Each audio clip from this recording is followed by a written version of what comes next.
Yes, indeedy. Once again, it's your boy, the Brando Knows. Y'all should already know.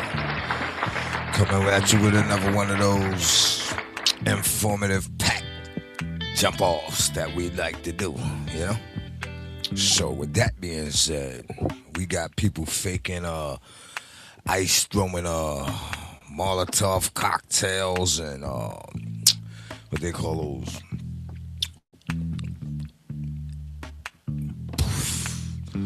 Yeah, they lied. They said they threw it at them. They ain't throw it at them. They was there rioting, y'all. They was there rioting, y'all. And they left 6 kids in the car unattended. It's a far cry from what they said really happened, right? Well, let's get into this and see what really happened. You know what I mean? So now that you know that your boy, the Asian Brando Knows, I'm about to go and start this show. And this shit's gonna be popping, y'all. This shit's gonna be popping, man. Some of this stuff just gets under you. Some of this shit just gets under your skin.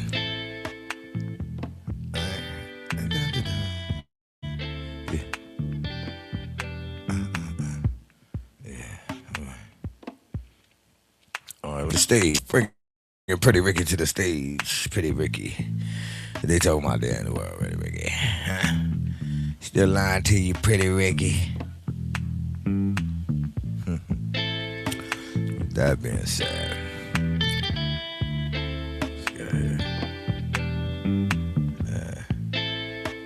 now that you know that your boy, the Asian Brando Knows, let's go and get this shit started.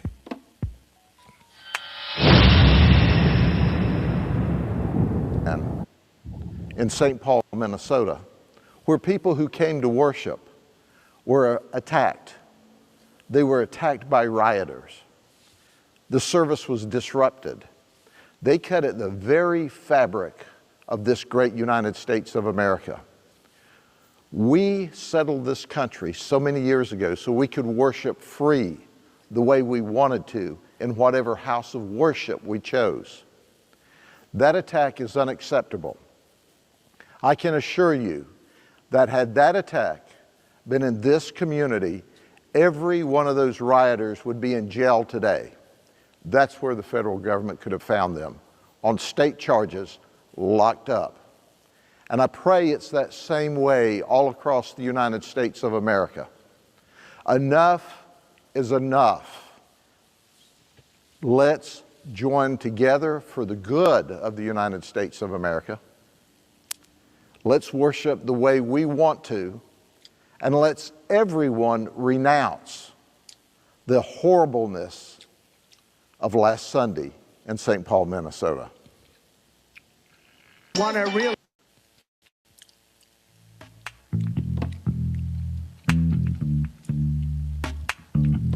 That's crazy, right?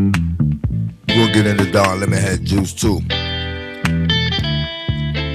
His knucklehead self running up in that church, playing with those people as they pray to their gods. You know?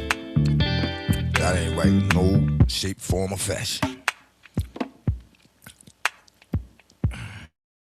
And Don Lemonhead, we're gonna see if he went.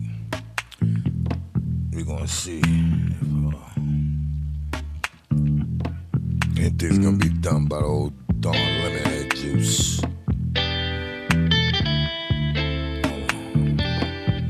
I'm telling you, and they doing something, man, to the internet, y'all.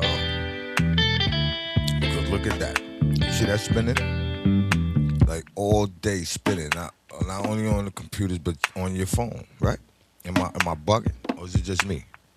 This thing been spinning like this. You understand me?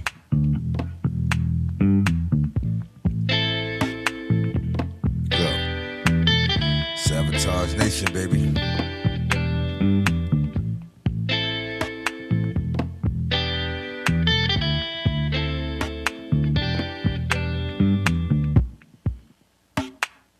You think it should take that long for it to start?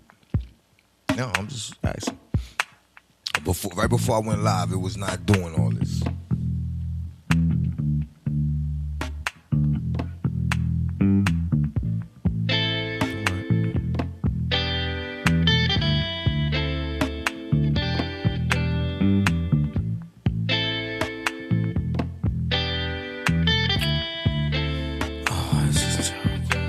what? We're gonna refresh. Get up out of there. See if that works.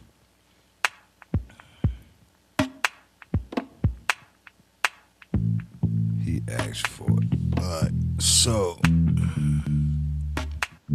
TikTok ads allowed us to quit our day jobs, get a warehouse, and even hire employees. breaking news. Corey Holcomb finished video of assault on woman. Oh Lord. What we got going on? Let's check it out.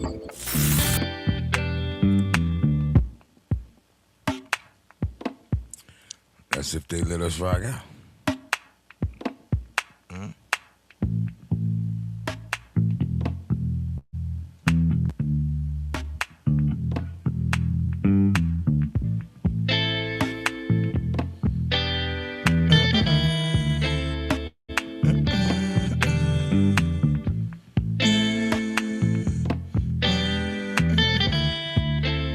That boy is gonna be finished. Yeah, I mean, he has no morals, man, no standards. He's a low life, man.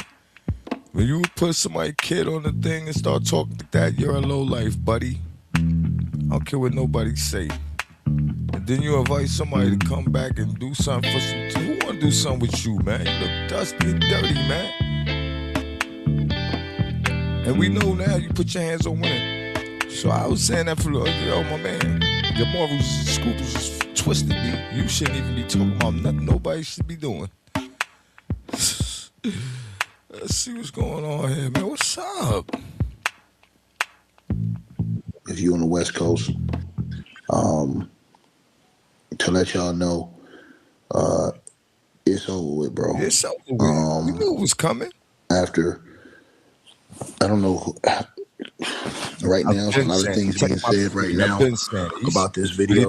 A lot of people think a certain somebody, I just call him Carl Winslow, is behind this.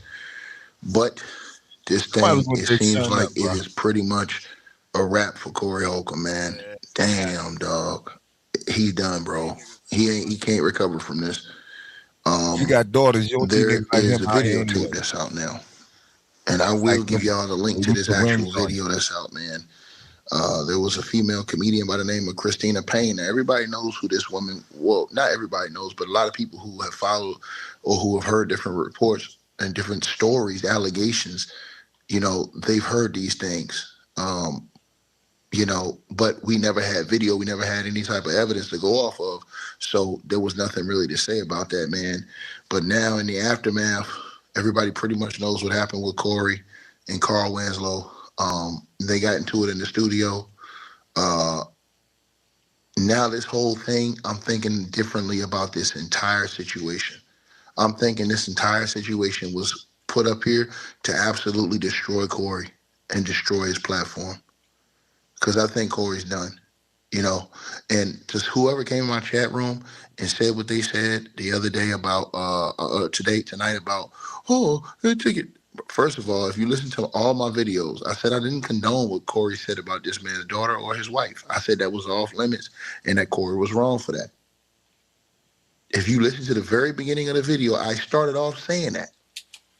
Maybe if you would listen instead of coming here trying to be all, you know, hear what you want to hear, maybe you'll understand what I said. So go back to the video and listen to the first thing I said. I won't even say that. I pre-referenced the video, said that what Corey did and said about the man's daughter and wife was wrong. If me and you are bitch, don't say my daughter. Listen to every video I made about it.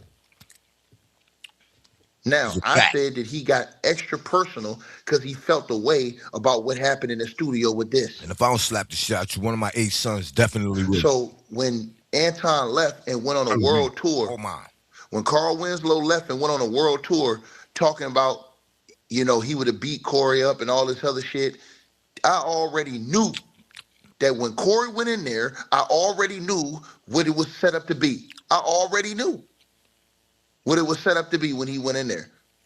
It was a situation where if Corey would have swung off and hit the dude, Corey would have been sued.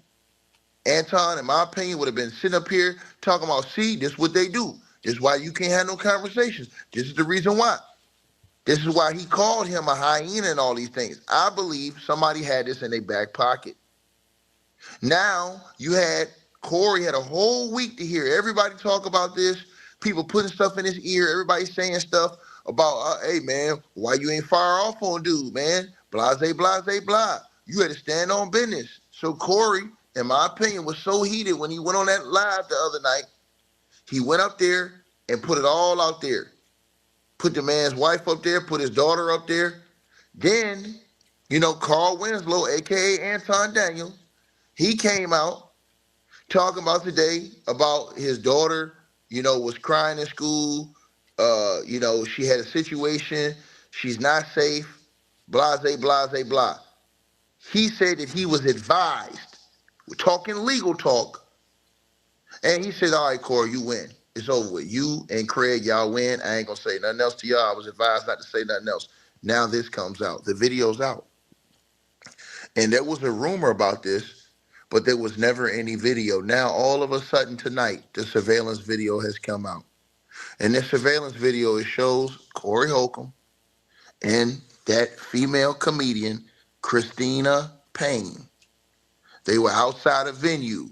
The Busy Room dropped this. Shout out to them. They the ones who dropped this. In the video, Corey is having a discussion with this woman. A lot of people just standing around. The woman, she's saying something to Corey. So Corey steps up. Let me say this again. To the person who say this is old news, we're not saying it's not old news, man. Listen to what the hell I'm saying to you, brother. The video is out now to go with those allegations. Nobody could say nothing because it was no video. Now the surveillance video tonight has just been dropped. And somebody dropped the whole surveillance video. The Busy Room dropped. That's where I saw it. And I'm gonna put the link in the comments. Now, this right here verifies that woman's story that she got hit because she said something Corey didn't like. Corey stepped up. And you seen what happened next. I can't even press video play. But in that video, it showed everything. And that shit was wicked.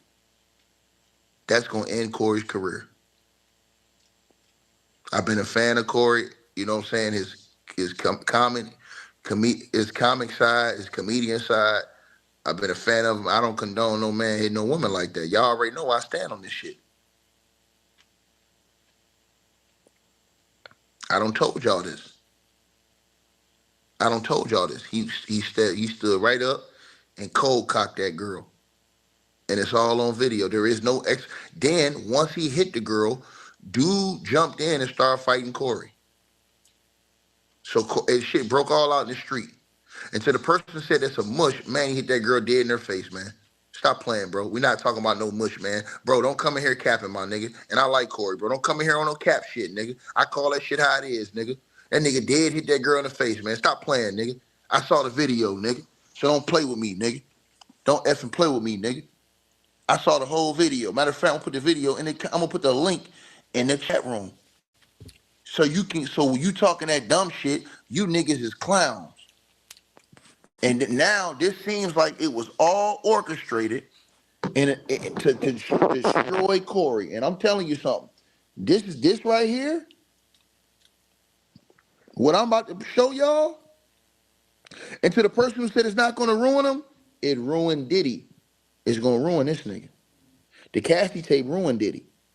This tape right here, tell y'all niggas something. See, one thing I tell y'all niggas right here, and I like Corey. Y'all already know I do, but I don't respect that, man. I'm telling y'all this. I don't respect it. He said he cold cocked that woman, and that woman did not hit him first. Now she might have said something, whatever. Man, at that point in time, you gotta just leave. You gotta walk away, man. You have to, bro. I'm sorry, man. I'm a man first. You gotta stand on business. You gotta walk away, man. There's the link to the video right there. You ain't gotta listen to me. Go watch the video yourself. They don't put the whole video up on YouTube. Now, you still think I'm bullshitting? You still think I'm capping, nigga? There go the link right there. There go the link right there. Now, I want you to come in here, since you talking all that gang shit, that dumb shit, and make excuses now, nigga. Because that video, by tomorrow morning, that video is going to have 1 million views.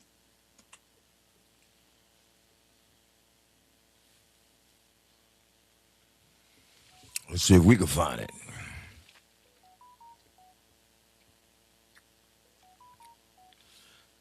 Let's see if we could find it. What's this?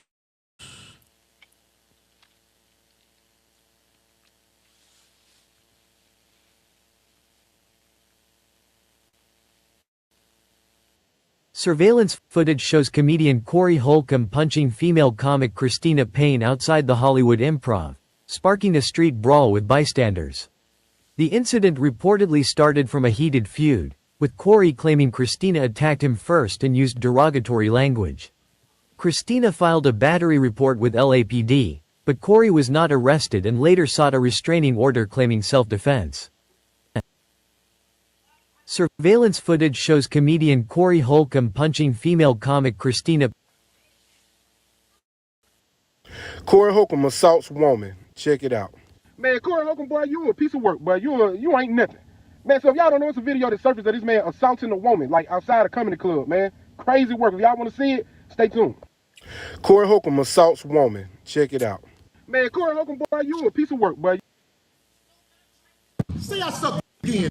We can go back right now. We can go back right now. I'm with it. Comedian Corey Holcomb and Anton Daniels almost come to blows after some choice words from Anton Daniels during a heated debate. It's a reason.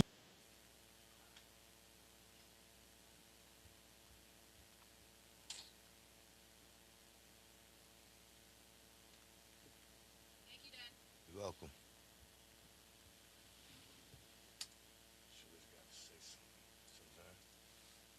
She ain't had to say nothing. She could just took her food and kept it moving.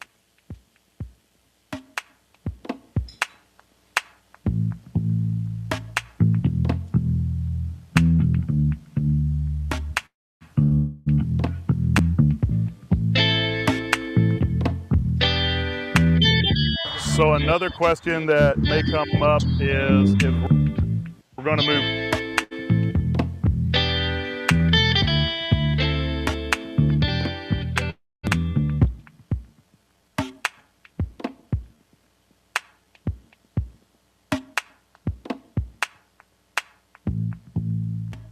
Lemon about to be headed to jail and he just can't handle it. Rumors circulating that he burst out crying when he got the news that Lemon about to be headed to jail and he just can't handle it. Rumors circulating that he burst out crying when he got the news that it's a possibility he could be headed to jail with other BLM protesters for storming the St. Paul Church. While those people was praising the Lord, I guess he didn't know that was against the law. It's looking like Don Lemon don't even know what the law is. Okay, crossing the border illegally is not a crime? No, it's not a criminal act. Okay. It's a misdemeanor. So why are they being sent back and saying that they're breaking the law? That's the point. Okay, as somebody that actually... We don't know if they're breaking the law because they won't tell. There's no due process. Where's the evidence? That's the whole point. And if they are breaking the law, most people will say, okay, then they need to go if they're criminals. But if they're not, why are they being rounded up and sent out, especially when he promised to deport the criminals? And now he's not doing that. Yeah, I don't think we're going to... So misdemeanor is not a crime? It's not a criminal act, no. If you get charged with a misdemeanor, that's not a criminal act. So why get charged at all then, if it's not a criminal act? Because we have different levels of crime. Everything is not the same. So it is crime. No, it's just we have different levels of. I shouldn't say crime, but it's not. It's not a crime. You're not breaking the law. I mean, you are breaking the law, but it's not a criminal act. You're breaking the law. No, you're not breaking the law. No. If you're speeding, drinking, get pulled over, DUI. That's not a criminal act. Well, no, if you're speeding, is a misdemeanor. It's a misdemeanor. Right. So still breaking the law. Okay, well, if you want to qualify that, we're doing semantics. But what I'm saying, but what I'm trying to tell you is everything is not the same. It's all not one thing. But is it the law? What is it? The law that what?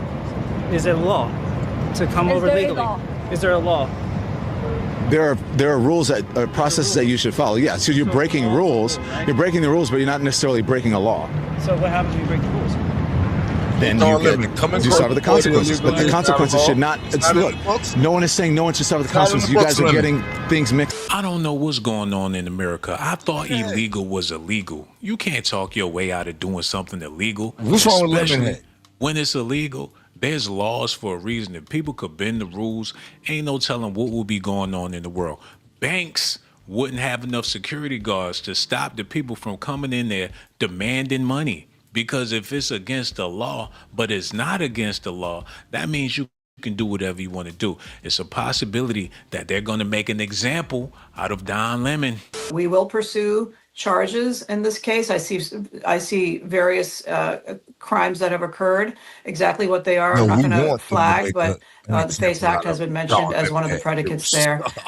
So the Klan Act is a law that makes it illegal to terrorize citizens, to violate their civil rights, to get together and conspire to violate the civil rights. It is often used against law enforcement, but is now used against others as well. So whenever anyone... So Don, it's abundantly obvious to me that if they do charge you, you're going to lawyer up and they're going to go get humiliated in federal court yet again, because these people are dumber than a box of hot rocks. They're so breathtakingly stupid. I can't even take it. None of what she says there applies to me. There's no evidence. I have no affiliation with the organization. I have no planning of any of this. I am a journalist reporting. And so, she's saying that they're saying I'm some sort of activist. I'm like, okay, why do you keep dragging my name in it? What you're saying doesn't apply to me at all. Everybody know what and, so I stand, right. It's the black gay thing. 30 minutes before I stand by my reporting. And that should be my response. I stand by my reporting, to everybody, Jen. I mean, so you're not fooling it's ridiculous. She keeps talking like in circles about these things. And I just found out about the Klan Act. And I'm like, and by the way, Benny Johnson in his black t-shirt, I mean, look, he's nellier than I've ever been. I'm just saying. It's the gayest thing I have ever seen in my life. I mean, right up there with little Moses Mike Grinder Johnson. And here's just whatever that is, that just gets me about these guys. These little DL demon queens, right? There is probably extra layers of jealousy towards you, because you're able to be brave enough to have gone from what these people are in, which is a closet full of shame. Look, I'm very similar because honestly, we just can't stand and I hand to God. He's a liar. I can't name one my man Nicki Minaj song. Just not my thing. I don't like her energy. Remember when I told you there was someone else that said something about me, and it was like I never liked the work that she did because of the energy that it put out, and I just wasn't attracted to it. I'm not attracted to that sort of low vibrational, negative energy. Everything is negative. I gotta talk crap. I'm gonna talk shit about you because I have to keep my profile. So I just keep hitting at you. I'm good. I don't like it. What is going on? Black folks are so quick to sell each other out. We're so up. Black people, African, Caribbean, all of us. From colonialism, from sucking up to white folks, white supremacy. This is the results of this. All this Aunt Jemima shit. You do it. You got these Aunt Jemima buck dancing ass Negroes will be in a heartbeat sell another black person out or dog them in person. Real. It doesn't even connect right. Nikki's the type of person that if we were trying to escape from slavery, she'd be the first one to go like this. They're trying to leave. Can you believe that? They're trying to escape. See, here's the problem. You people keep showing up to her concerts. A lot of these celebrities that sell us out, you keep showing up to their concerts. You put money in their pocket. When you put money in people's pocket, that's when they act a goddamn fool. You understand? It's like going to one of those stores that disrespect black people. They disrespect you because you keep paying them. So if you stop paying her and show her as a group that we don't play that, it's all about money, guys. It's all about money. She must be getting some of her PO relatives off of, I don't know, out of jail. I don't know. There's something like that's happening. That's what people are saying. But I think that with Don, this video right now is just so great. And this is what Don is about. You come at him, he gonna come at you. Take a look. Nicki Minaj should just sit down and by the way, isn't she married to an alleged pedophile? So Nicki Minaj, F off, stop being a homophobic bigot, and get a life and some brains. I give a shout out to my brother, Don Lemon. Ever since he left CNN, Don Lemon has been a force in journalism, activism, straight up. I'm telling you, I love the way Don is rolling. You know what I'm saying? And Don is a real journalist, real journalist. CNN always tried to pull him in, tried to stop him from doing. But to see Don go, "Hi everybody, it's Don Lemon Show." It's fantastic. It warms my heart. He's my brother from another mother. And I'm going to tell you something. You guys got him. You see, oh, Don, he's the gay dude with the nice little hair. He is from Louisiana. You don't these Southern folks, man. Southern folks got that thing in them. That meow, meow in them. If Don Lemon go to jail, he better be repping that Booty Lives Matter, because that's what it's going to be all about. He might have a good time in jail once he get accustomed. Those boys are waiting. He better bring a milkshake machine up in there or a Khalees CD just to help him serve his time more easily. Nicki Minaj said that she wanted him in jail. I guess Trump was listening, because now it's looking like Don Lemon is about to be headed to jail. Absolutely investigating. Our civil rights unit has already sent experts out to Minneapolis today. The civil rights unit, the U.S. Attorney's Office, the FBI, DHS is investigating this. It's a crime. And so they will face a jury. If they're convicted, they will go to prison. All right, with us now, CNN senior legal analyst Ellie Honig. And to be fair, we had a discussion yesterday. We were way out ahead on the legality of this, but just remind people what the law says. And the FACE Act, which is what apparently the federal government is looking at here. So there are actually two laws, one of them being the FACE Act, the other being the Civil Rights Law, which says it is a crime to intentionally interfere with another person's free exercise of religion. Rarely used, these laws, but they certainly exist, and the conduct that we see here on its face seems to meet the requirements of those laws. Is it intentional? Sure. Are they interfering with people's exercise of free religion? You see it on these videos. They intentionally went into a private church. So it is met on the face. Now, I do have to say, DOJ ought to think about the other factors. How long was this interruption? Was it brief? Was it long term? It was just a matter of minutes or hours. And second of all, there was no violence used, no injuries. That said, the elements of the laws do seem to be met here. Now that the block is hot, Don Lemon and the BLM activists are trying to make it seem like they went to church for the service. They're trying to convince the people that they was there to serve the Lord and not to cause a diversion or to rile people up or to protest. They're making it seem like they went to the church just to praise God. Levy Armstrong helped organize the protest at the Minneapolis church this weekend. Nakima also, by the way, ordained reverend. Okay, so miss her with the what you've been sending me today. These protesters hate Jesus. She's a reverend. All right, just putting it out there. Former Homeland Security Chief of Washington, D.C., Donnell Harvin, and Trump's former acting director of ICE, Jonathan Fahey. Good to have each and all. Counsel, I'll start with you. Counsel Armstrong, how do you believe that the protesters, were they supposed to go into a place of worship as far as you understand about the video that we're seeing? Absolutely. We went into and that is legal. Why? That's the context. We were invited into the church. The pastor himself is on video calling it a public gathering, a public church service. So we were invited in, and contrary to your opening statement saying BLM protesters busted in, that's absolutely inaccurate. As a matter of fact, most of the people who were a part of the protest were everyday, ordinary citizens who are frustrated with the brutality that we have dealt with at the hands of ICE.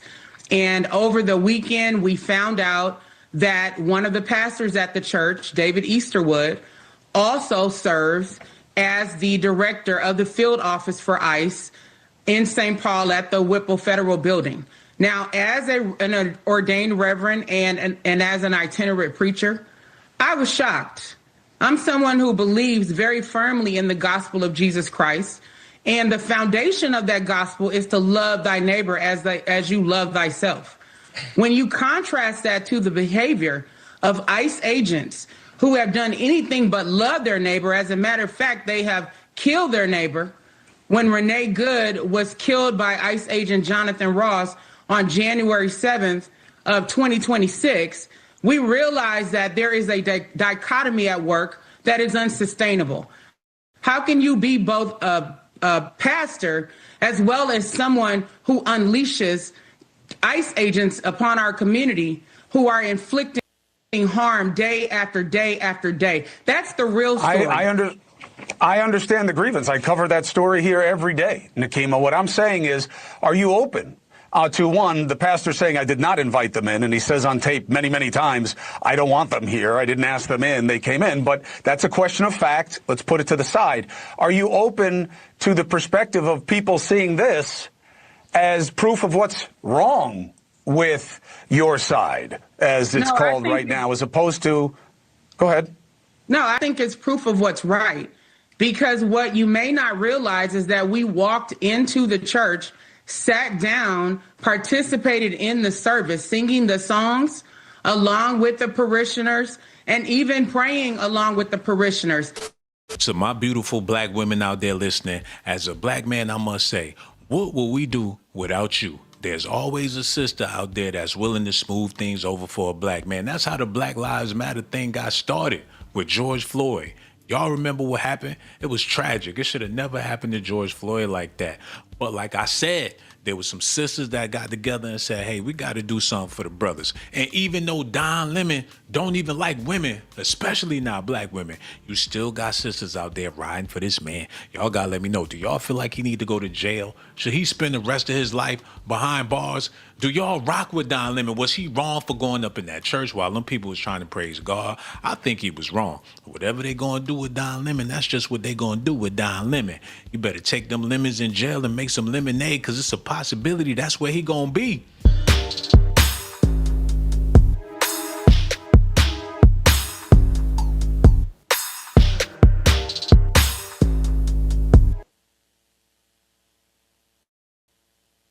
About to be headed to jail and he just can't handle it. Rumors circulating that he burst out crying when he got the news that it's a possibility he could be headed to jail with other BLM protesters for storming the St. Paul Church. While those people was praising the Lord, I guess he didn't know that was against the law. It's looking like Don Lemon don't even know what the law is. Okay, crossing the border illegally is not a crime? No, it's not a criminal act. Okay. It's a misdemeanor. So why are they being sent back and saying that they're breaking the law? That's the point. Okay, as somebody that We don't know if they're breaking the law because they won't tell. There's no due process. Where's the evidence? That's the whole point. And if they are breaking the law, most people will say, okay, then they need to go if they're criminals. But if they're not, why are they being rounded up and sent out? Especially when he promised to deport the criminals. And now he's not doing that. Yeah, I don't think we're going. Misdemeanor is not a crime. Yeah. So misdemeanor is not it's a not crime? a criminal act. No, if you get charged with a misdemeanor, that's not a criminal act. act. So why get charged at all then, if it's not a criminal act? Because we have different levels of crime. Everything is not the same. So it is crime. No, it's just we have different we have different levels of. I shouldn't say crime, but it's not. It's not. You're not. It's not a crime. You're not breaking the law. I mean, you are breaking the law, but it's not a criminal act. So it's breaking the law. No, the law, but you're not breaking the law. The misdemeanor is not breaking the law. No. If you're speeding, drinking, get pulled over, DUI. That's not a criminal act. Well, no, if you're speeding is a misdemeanor. It's a misdemeanor. Right. So it's still breaking the law. Okay, well, if you want to qualify that, we're doing semantics. But what I'm saying, but what I'm trying to tell you is everything is not the same. It's all not one thing. But is it the law? What is it? The law that what? Is it a law to come over legally? Is there a law? There are rules that processes that you should follow. Yeah, so you're breaking rules. You're breaking the rules, but you're not necessarily breaking a law. So what happens when you break the rules? Then you suffer the consequences. But the consequences should not.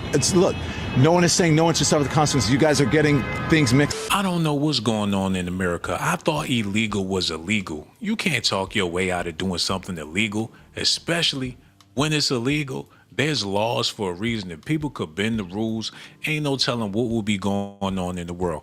Banks wouldn't have enough security guards to stop the people from coming in there demanding money. Because if it's against the law, but it's not against the law, that means you can do whatever you want to do. It's a possibility that they're going to make an example out of Don Lemon. We will pursue charges in this case. I see various crimes that have occurred. Exactly what they are, I'm not going to flag, but the FACE Act has been mentioned as one of the predicates there. So the Klan Act is a law that makes it illegal to terrorize citizens, to violate their civil rights, to get together and conspire to violate the civil rights. It is often used against law enforcement, but is now used against others as well. So whenever anyone... So Don, it's abundantly obvious to me that if they do charge you, you're going to lawyer up and they're going to go get humiliated in federal court yet again, because these people are dumber than a box of hot rocks. They're so breathtakingly stupid. I can't even take it. None of what she says there applies to me. There's no evidence. I have no affiliation with the organization. I have no planning of any of this. I am a journalist reporting. And so, you know, she's saying that they're saying I'm some sort of activist. I'm like, okay, why do you keep dragging my name in it? What you're saying doesn't apply to me at all. And, you know, so producers are right. It's the black gay thing. I stand by my reporting. That should be my response. I stand by my reporting, you know, to everybody, Jen. So it's ridiculous because she keeps talking like in circles about these things. And I just found out about the Klan Act. And I'm like, and by the way, Benny Johnson in his black t-shirt. I mean, look, he's nellier than I've ever been. I'm just saying. He's the gayest thing I have ever seen in my life. I mean, right up there with little Moses Mike Grinder Johnson. And here's just the thing, Don, that just gets me about these guys, these little DL demon queens, right? There is probably extra layers of jealousy towards you because you're able to be brave enough to have gone from what these people are in, which is the closet full of shame. Look, I'm very similar because honestly, and I hand to God, I can't name one Nicki Minaj song. Just not my thing. I don't like her energy. Remember when, you know, I told you there was someone else that said something about me, and it was like, I never liked the work that she did because of the energy that it put out, and I just wasn't attracted to it. I'm not attracted to that sort of low vibrational, negative energy. Everything is negative. I got to talk crap. I'm going to talk shit about you because I have to keep my profile, so I just keep hitting at you. I'm good. You know, I don't like it. What is going on? Black folks are so quick to sell each other out. We're so up. Black people, African, Caribbean, all of us. From colonialism, from sucking up to white folks, white supremacy. This is the results of this. All this Aunt Jemima shit you doing. You got these Aunt Jemima buck dancing ass Negroes will be in a heartbeat sell another black person out or dog them in person. It doesn't even connect right. Nikki's the type of person that if we were trying to escape from slavery, she'd be the first one to go like this. They're trying to leave. Can you believe that? They're trying to escape. See, here's the problem. You people keep showing up to her concerts. A lot of these celebrities that sell us out, you keep showing up to their concerts. You put money in their pocket. When you put money in people's pocket, that's when they act a goddamn fool. You understand? It's like going to one of those stores that disrespect black people. They disrespect you because you keep paying them. So if you stop paying her and show her as a group that we don't play that, it's all about money, guys. It's all about money. She must be getting some of her pedo relatives off of, I don't know, out of jail. I don't know. There's something like that's happening. That's what people are saying. But I think that what Don, this video right now is just so great. And this is what Don is about. You come at him, he gonna come at you. Take a look. Nicki Minaj should just sit the down. And by the way, isn't she married to an alleged pedophile? So Nicki Minaj, F off, stop being a homophobic bigot, and you know, get a life and some brains. I give a shout out to my brother Don Lemon. Ever since he left CNN, Don Lemon has been a force in journalism, activism, straight up. I'm telling you, I love the way Don is rolling. You know what I'm saying? And you know, Don is a real journalist, you know? Real journalist. CNN always tried to pull him in, tried to stop him from doing it. But to see Don go, "Hi everybody, it's Don Lemon Show." It's fantastic. It warms my heart. He's my brother from another mother. And I'm going to tell you something. You guys got him. You see, oh, Don, he's the gay dude with the nice little hair and he is from Louisiana. You don't these Southern folks, man. Southern folks got that thing in them. That meow in them. If Don Lemon go to jail, he better be repping that Booty Lives Matter, because that's what it's going to be all about. He might have a good time in jail once he get accustomed. Those boys are waiting. He better bring a milkshake machine up in there or a Khalees CD just to help him serve his time more easily. Nicki Minaj said that she wanted him in jail. I guess Trump was listening because now it's looking like Don Lemon is about to be headed to jail. Absolutely investigating. Our civil rights unit has already sent experts out to Minneapolis today. The civil rights unit, the U.S. Attorney's Office, the FBI, DHS is investigating this. It's a crime. And so they will face a jury. If they're convicted, they will go to prison. All right, with us now, CNN senior legal analyst Ellie Honig. And to be fair, we had a discussion yesterday. We were way out ahead on the legality of this, but just remind people what the law says. And the FACE Act, which is what apparently the federal government is looking at here. So there are actually two laws, one of them being the FACE Act, the other being a civil rights law, which says it is a crime to intentionally interfere with another person's free exercise of religion. Rarely used, these laws, but they certainly exist, and the conduct that we see here on its face seems to meet the requirements of those laws. Is it intentional? Sure. Are they interfering with people's exercise of free religion? You see it on these videos. They intentionally went into a private church. So it is met on the face. Now, I do have to say, DOJ ought to think about the other factors. How long was this interruption? Was it brief? Was it long term? It was just a matter of minutes or hours. And second of all, there was no violence used, no injuries. That said, the elements of the laws do seem to be met here. Now that the block is hot, Don Lemon and the BLM activists are trying to make it seem like they went to church for the service. They're trying to convince the people that they was there to serve the Lord and not to cause a diversion or to rile people up or to protest. They're making it seem like they went to the church just to praise God. Levy Armstrong helped organize the protest at the Minneapolis church this weekend. Nikema also, by the way, ordained reverend. Okay, so miss her with the what you've been sending me today. These protesters hate Jesus. She's a reverend. All right, just putting it out there. Former Homeland Security Chief of Washington, D.C., Donnell Harvin, and Trump's former acting director of ICE, Jonathan Fahey. Good to have each and all. Counsel, I'll start with you. Counsel Armstrong, how do you believe that the protesters, were they supposed to go into a place of worship as far as you understand about the video that we're seeing? Absolutely. We went into and that is legal. Why? That's the context. We were invited into the church. The pastor himself is on video calling it a public gathering, a public church service. So we were invited in, and contrary to your opening statement saying BLM protesters busted in, that's absolutely inaccurate. As a matter of fact, most of the people who were a part of the protest were everyday, ordinary citizens who are frustrated with the brutality that we have dealt with at the hands of ICE. And over the weekend, we found out that one of the pastors at the church, David Easterwood, also serves as the director of the field office for ICE in St. Paul at the Whipple Federal Building. Now, as an ordained reverend and as an itinerant preacher, I was shocked. I'm someone who believes very firmly in the gospel of Jesus Christ. And the foundation of that gospel is to love thy neighbor as you love thyself. When you contrast that to the behavior of ICE agents who have done anything but love their neighbor, as a matter of fact, they have killed their neighbor.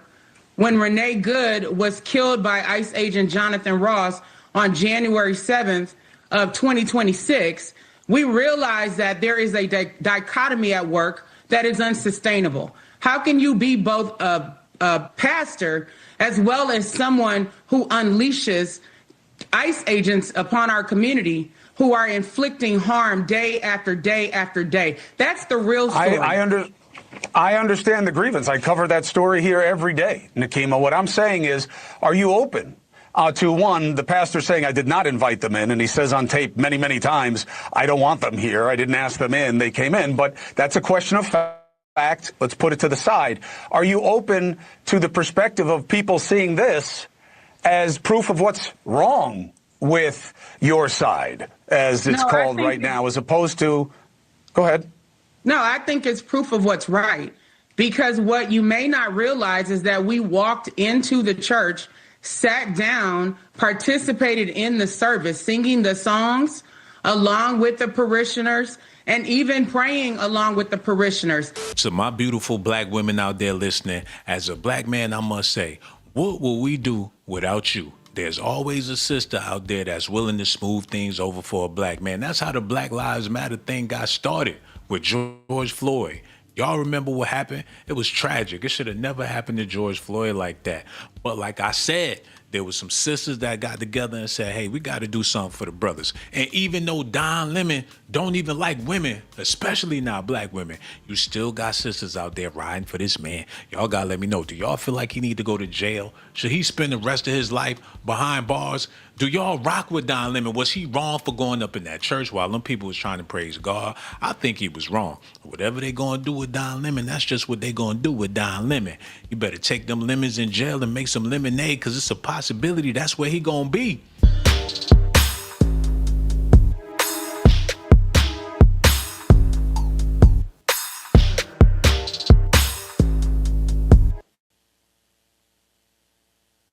Don Lemon about to be headed to jail and he just can't handle it. Rumors circulating that he burst out crying when he got the news that it's a possibility he could be headed to jail with other BLM protesters for storming the St. Paul Church. While those people was praising the Lord, I guess he didn't know that was against the law. It's looking like Don Lemon don't even know what the law is. Okay, crossing the border illegally is not a crime? No, it's not a criminal act. Okay. It's a misdemeanor. So why are they being sent back and saying that they're... Because they criminals and they need to be sent back. Don Lemon, you're a butthead. And, yeah, just play, and hopefully he don't fall for the bait. That man tell you a whole bunch of bullshit. So can I please have the keys? Anton Daniels. Most of the people... Listen to what I'm saying, Diamond. Most of the people that I know go in their house through the garage anyway. Mornings. I'm leaving this week, and I'm not going to be coming back for at least a few weeks. So I need my keys to the residence in which I live at. You're not falling for the bait. I don't want to have to bring the... I'm going to put this on after hours tonight. I'm going to put it in the notes so we can talk about it on after hours tonight. He's not falling for the bait right now. Police here. That's going to be embarrassing. I want to get the panel's opinion on this.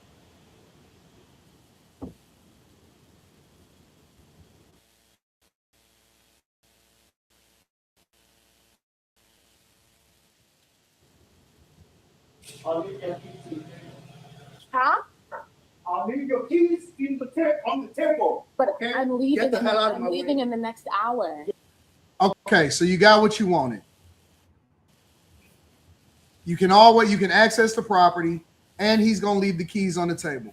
So why are you still bothering this guy? Yes, and I will, but I need the keys to my residence now before I leave. This is my residence. I've been living here for 4 years. This is my residence. I've been living here for 4 years.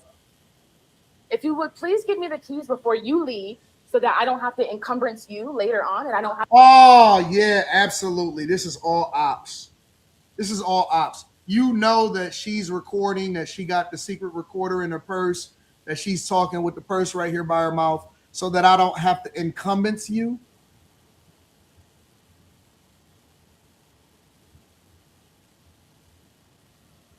So that I don't have to encumbrance you. Who says that to a person that they're talking to in regular life with no cameras around? Who says so that I don't encumbrance you? Get the hell out of here, bro. This ain't the biggest setup. I have to embarrass the house. Wearing my clothes and all that. You have some nerve. Simon, I don't want to bring the police back here later. That's embarrassing. I'll leave your keys to the table. Get the out of my face. Now? I'm not going to be here for them later. That's what I'm telling you. I will leave you. Listen to what I'm saying. I heard what you said. I'm not going to be here. Okay, well, I need the keys to the residence. I cannot leave. My kids are here.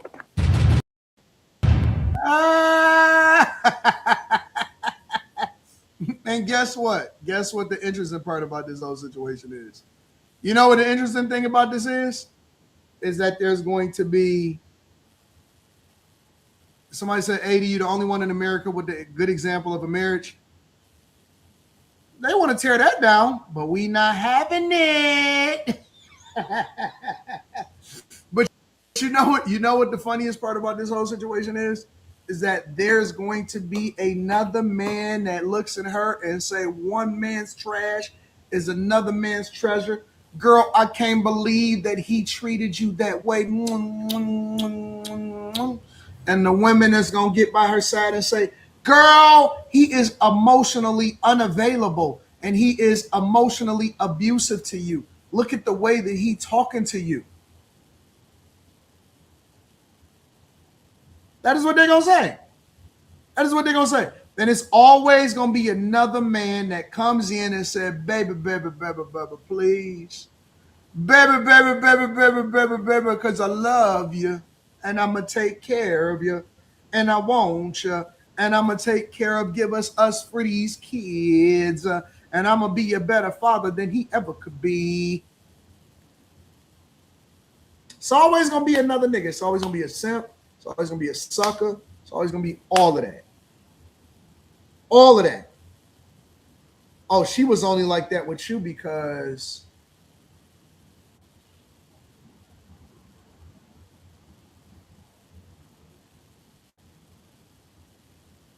baby, baby, baby, baby, please, please don't go. Please don't go. Please don't go. That's how they gonna be. That's how they gonna be in your ear. Baby, baby, please don't go. Don't go. Don't go. Oh my God. Yes, they are. Yes, they are. There's always going to be another simp that is available to pick up the pieces and make sure that they're going to take care of give us for these kids.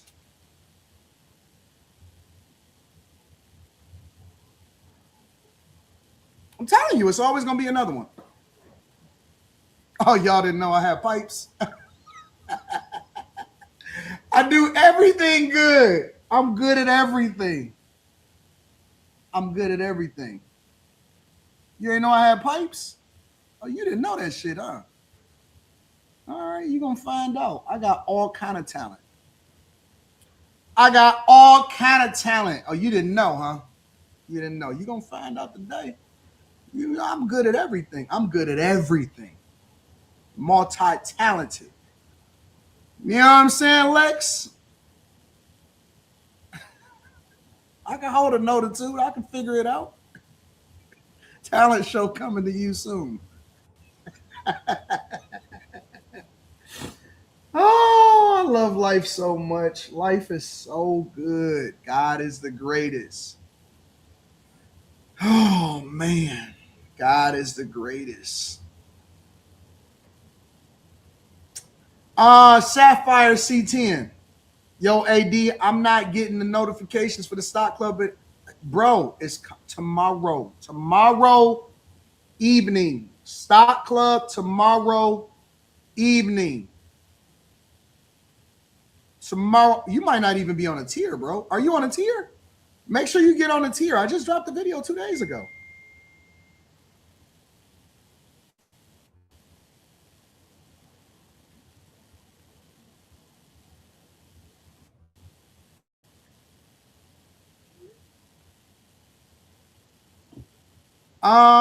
Shout out to Marlo Reed. What up to Marlo Reed? I appreciate you, Marlo. Thank you, bro, for supporting the platform. It is appreciated. Thank you, bro. Seriously.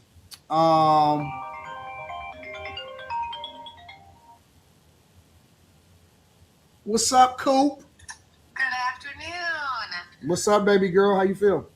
Oh, good. I'm super happy we're able to have this all come together. So what's going on? They're able to move in February 1st. Nice. Yes, and that's perfect Yep.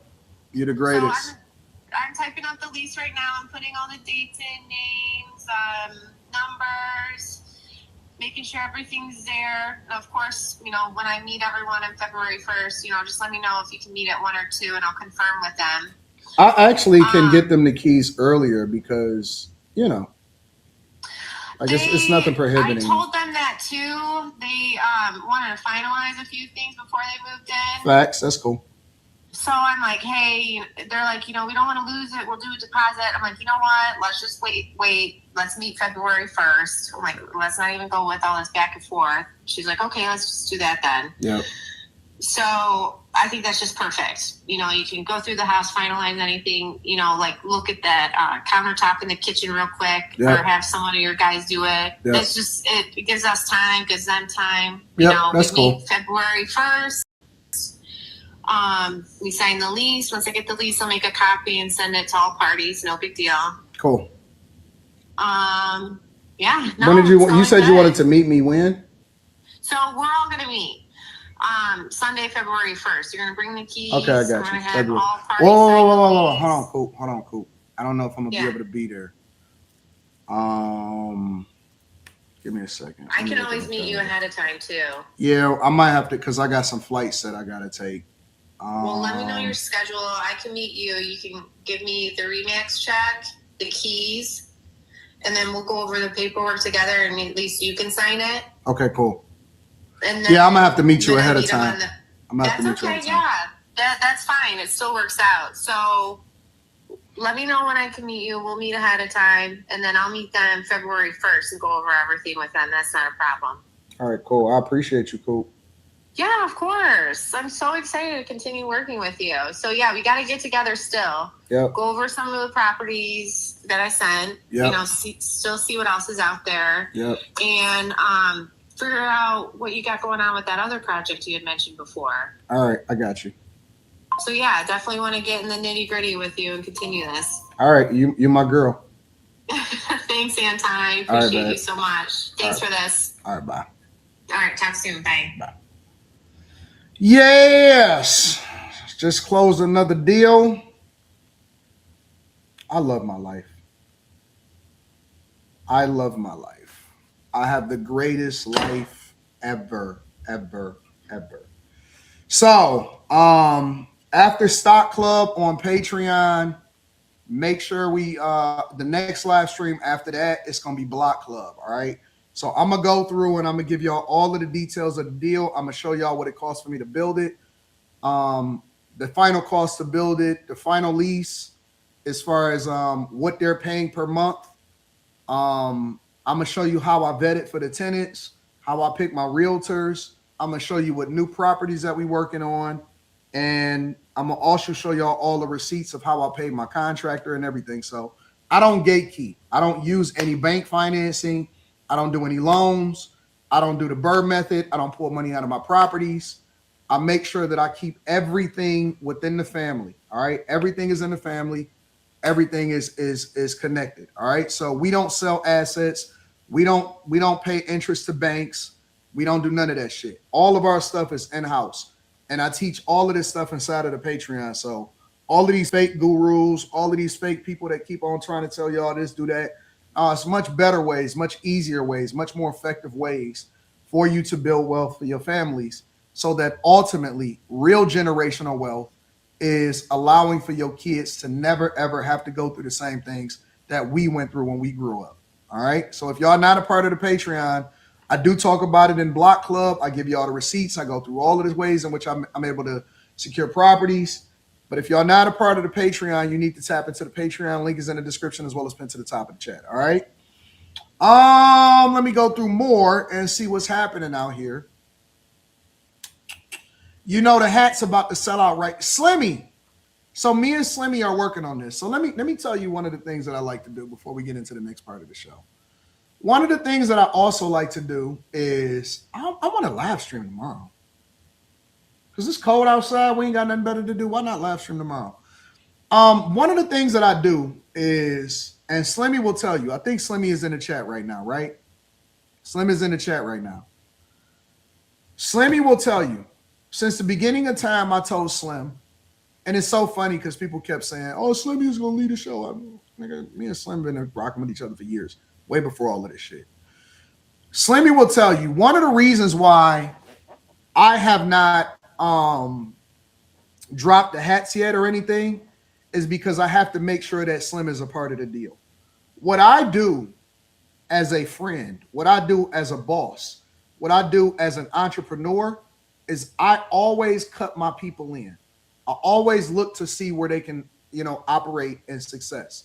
I always want to make sure that they also are a part of the business, that they, get a percentage of everything that we do, right? So Slimmy is the person that me and Slimmy and somebody else are actually working on this together. I could have did it on my own. I could have did it by myself, but I want to include my bag chasers. So I got a bag chaser that does these hats. They are the best.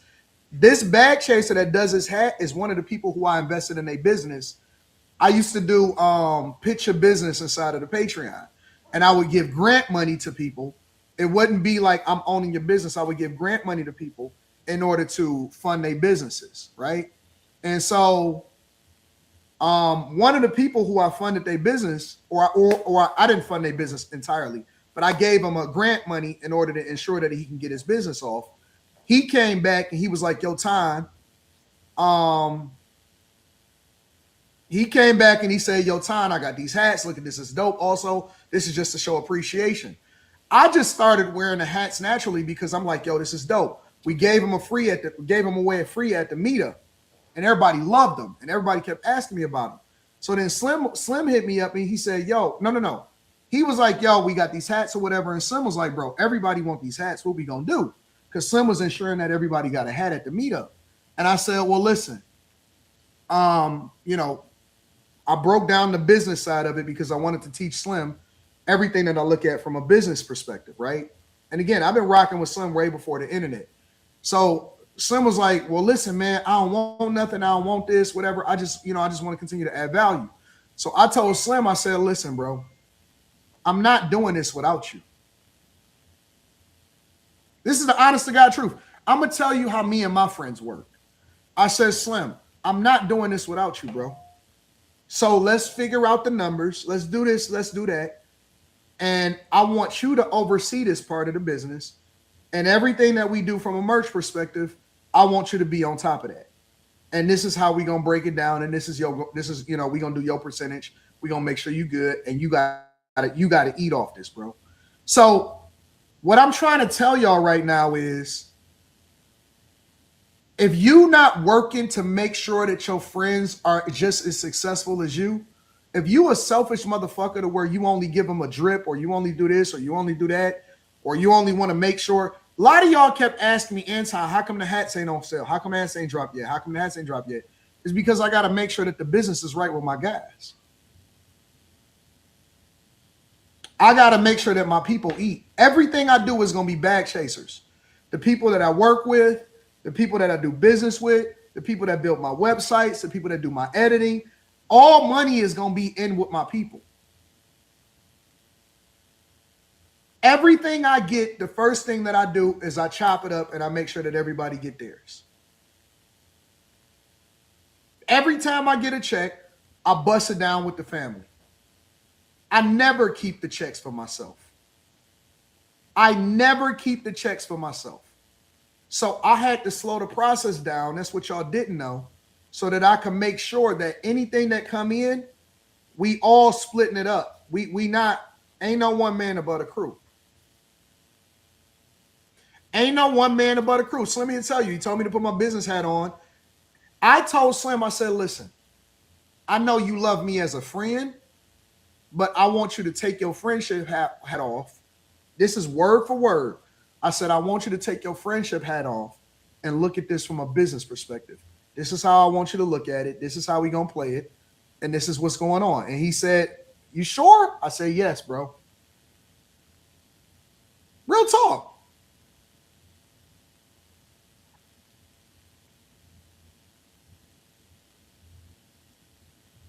And if it can't make it, if it can't work to where we all figure it out, then we not gonna do it. We're not gonna do it. That's how I move. That's how I move with my people.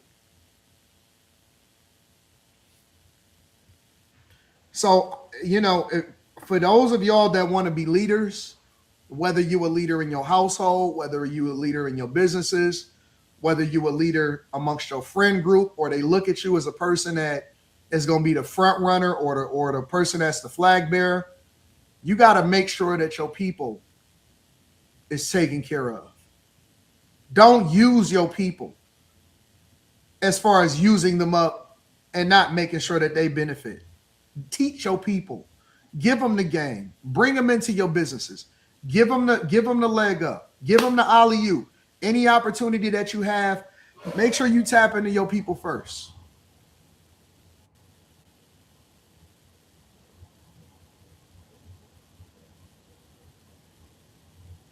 Go and talk to your people and ensure that they get everything that they're supposed to get, bro. That's how you look at your bit. Listen, if I can give everybody a check, I would, honestly. If I can give everybody I know a check, I would. Honest to God. I don't give a fuck about money like that. I know I say bag chaser because that's what we represent, but really bag chasing is making sure that you chase the best version of yourself so that you can add value into the group. Because if only one person is benefiting, then everybody is then we not winning. If only one person benefit, then we don't win. And I'd rather be a regular nigga with great friends and great people around me than a rich dude by myself. I'd rather be a regular person with great friends around me than a rich person by myself. If we not all eating, I don't want to do it. I'm keeping it 100 with you. So, and that's why we don't break up. That's why we can argue and get into it with each other. And then tomorrow we be like, man, you know what, man, I'm tripping, bro. That's why we stick together regardless of how much we get into it with each other. That's why we can argue online like family, and then the next weekend we be like, you know what, man, we gonna figure it out, bro. Because we don't trip. We brothers, we gonna fight. We friends, we gonna fight. We got issues, we gonna fight. But guess what we do? We always got each other back, and we always gonna make sure that people are gonna be taken care of. And for those of y'all that keep on betting, I remember there was betting on the Room 9 channel. This is going to be the first person to lead. This was, ain't nobody going nowhere. Everybody taken care of. Everybody good. Everybody good. So if you rolling with me, and if you are part of the crew, you already know. Ain't no one man but a crew. We might have this person playing this particular role, or this person may be the face, or this person may be the one that go and get it or whatever, but we bring it back to the family and we bust it down as a family. We bust it down as a family. We don't switch up on each other. We hold each other down. Never personal. Lex will tell you. Lex just got one of the biggest opportunities of her life. Listen. People don't even understand. Lex just got the biggest opportunity of her life. She just got the biggest bag. And I never say it. I'm not going to say it online. But I was just talking to Lex yesterday. Lex said, man, I got the biggest check coming ever. And everybody around me eat. Everybody around me get to it. Lex just got one of the biggest bags ever.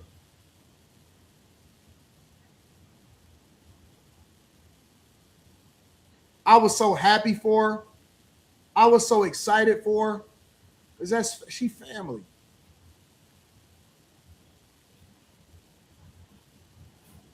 I was so happy for my homegirl, for my sister. I was so excited for her.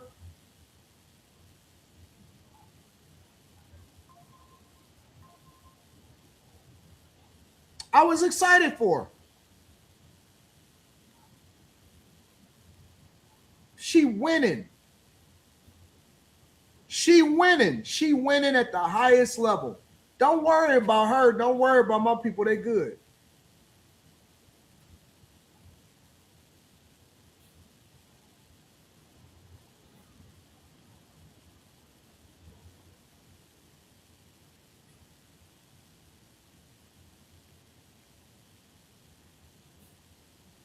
Let the Dusties do what the Dusties do. That's a part of the game. Let the Dusties do what the Dusties do. That's a part of the game. If y'all want to tap in with a group of people that's going in the direction that you're going in, make sure you tap into the Patreon. Link is in the description as well as pinned to the top of the chat. I can't tell y'all the details of how my people getting money. All you need to know is that they good. Everybody eat, B. And if you're not getting yours, if you're not getting yours, that's a you problem. That's a you problem. That's not a we problem. That's a you problem. So the hats is coming soon, Spaces.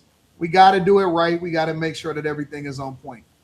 Everybody about to buy one of each color. They sick. They sick, bro. Pajami says, hello, Mr. Daniels. I just wanted to say that I very much respect the work that you do. You remind me of my late brother in the E that you keep it real and you won't sugarcoat shit that's going on. Big respect to you. Thank you, Pajamis. I appreciate you, bro. Thank you, my friend. Wesley Turner says she's talking like she's wearing a wire. She was wearing a wire. Arsbeck says, purple man, white woman, bad combination. Fabian, thank you for the 50 ball, Fabian. Fabian says, philosophical radio is a fraud.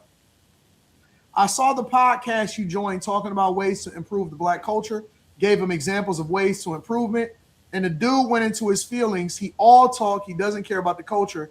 He just wants a bag. Well, listen. Fabian.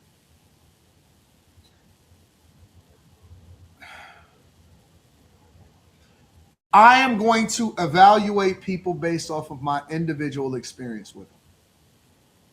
I am going to give people a chance and see what was made of it. I am not going to judge him based off of his past, based off of our past, going back and forth.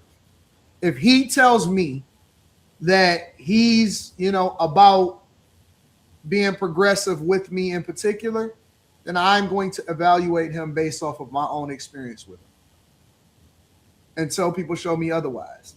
If he doesn't show me anything otherwise, then we're going to play it by ear from there. But I'm not going to judge him based off of what I think he's going to do. I'm going to judge him based off of my future experiences going forward with him. That's how I'm going to evaluate it. If I had went by how other people felt about other people with some of my friendships, I wouldn't be friends with him today. And unless he shows me something otherwise, then that's how I'm going to roll with him.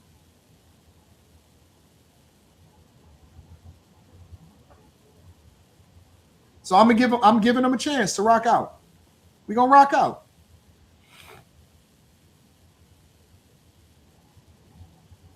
We got to extend grace.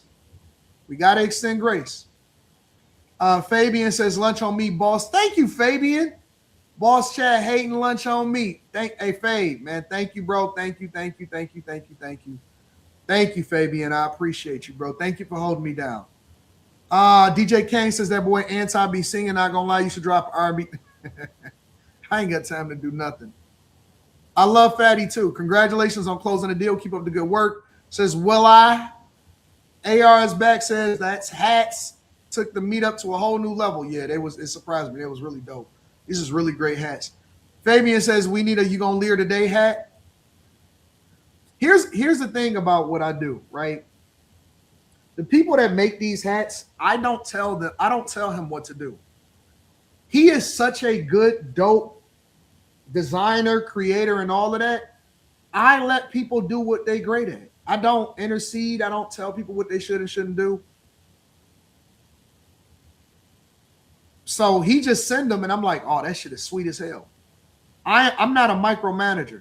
J. Cole said it best. What's the point of the first class if my ends can't sit? Facts. Facts. Fabian says we're going to eat like Somalia and Minnesota tax money. AD, what's the next untapped market to invest in? We're going to talk about it on Stock Club tomorrow. George says, I'll never take a Dusty seriously. They're operating in pure survival mode, saying whatever they need to just to stay afloat. Lyric the Gamer says, what up, AD and the Bag Chasers? When will a seat at the table open up? I'm ready to get this coaching call. I have a goal to reach 200K by the end of 2026. We're going to talk about it in the Patreon.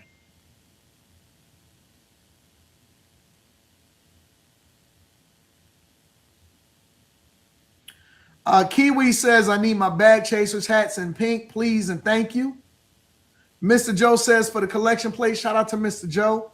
Carmaya, what up? Carmaya says, what up, Anton? I made sure I joined the Bag Chasers today. Hubby reminded me last night I'm ready for my transformation year. Thanks for everything, bro. Shout out to Carmaya. I love you, baby. All right, so listen. I'm planning on live streaming this weekend, probably tomorrow, but we definitely doing like tomorrow morning on the Millionaire Morning Show. So we'll kick it for a little bit. I love y'all. I appreciate y'all. Make sure y'all tap into the Patreon. Link is in the description. Room 9 after hours tonight. Let's get it. I love y'all.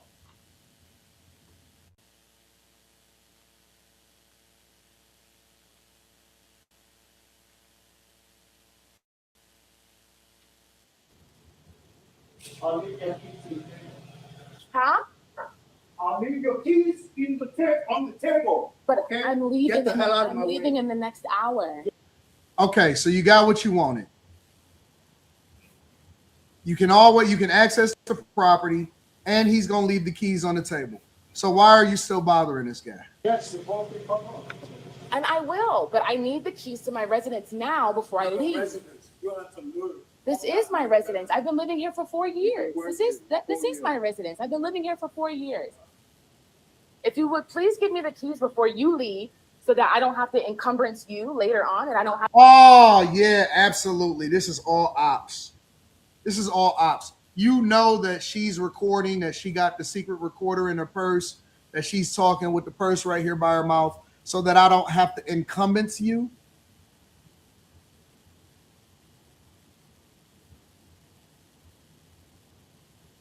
So that I don't have to encumbrance you. Who says that to a person that they're talking to in regular life with no cameras around?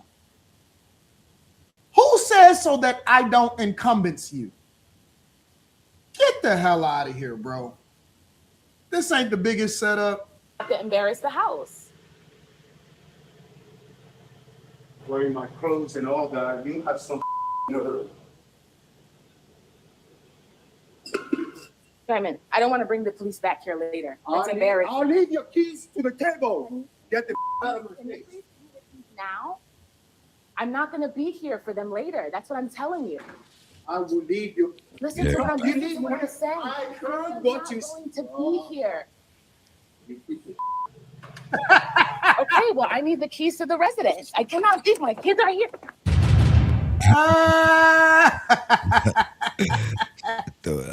Hold on, man. What's going on here?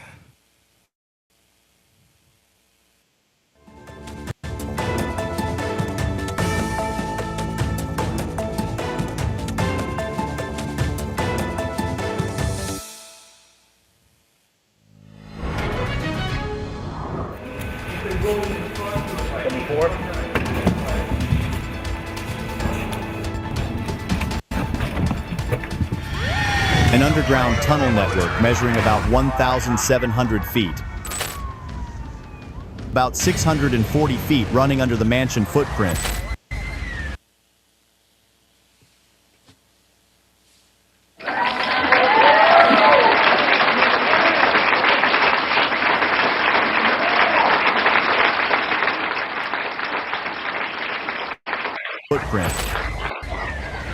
About 2.64 tons of narcotics seized. Over 1,000 criminal drug case files reported missing. Want the full story? Hit like, and let's follow the tunnel all the way down. December 22nd, 2025, 4:13 a.m., Minneapolis, Minnesota. On paper, the address is untouchable. The mansion at the end of the block belongs to two Somali-American attorneys, Ayan Osman, 44, and Mahad Noor, 47. Their legal records are precise. They rarely appear in public. Their reputation is carefully preserved, not as a brand, but as a shield. In community rooms and legal clinics, their names have been spoken like a promise. Ayan is the face, the calm voice that can steady a room, the one who can walk into a heated meeting and make people feel safe again. Mahad is the method, the strategist, the one known for courtroom precision and clean paperwork that always seems to land in the right place. They built a pedestal the city wanted to stand on. Over 1,800 civil petitions handled, 312 housing disputes resolved, over 90 high-profile appeals, many of them successful. For immigrant families, they were the people who knew the right form, the right deadline, the right clause, the right words. When eviction notices hit, they stepped in. When status fears rose, they explained the process. When cases felt hopeless, they made them feel manageable. That reputation is why this street stayed quiet for so long. Behind the polished exterior, investigators believe the couple formed alliances with CJNG leadership and used legal influence as cover, moving product into the United States through illicit routes from Mexico. Together, the network funneled more than 4.4 tons of cocaine and fentanyl into American communities, not through reckless street crime, but through a structure designed to avoid attention. The attorneys did not need to move narcotics by hand. They only had to keep doors open. They only had to make certain files go quiet. They only had to make certain people and certain shipments stop appearing inside the system. And the consequences came quickly. More than $280 million vanished from community assistance programs. Outreach projects remained active for 5 to 8 years without producing results. Families waiting for support never received assistance. Case files were marked resolved, but were never formally closed. Now combine that scale with one final hidden layer.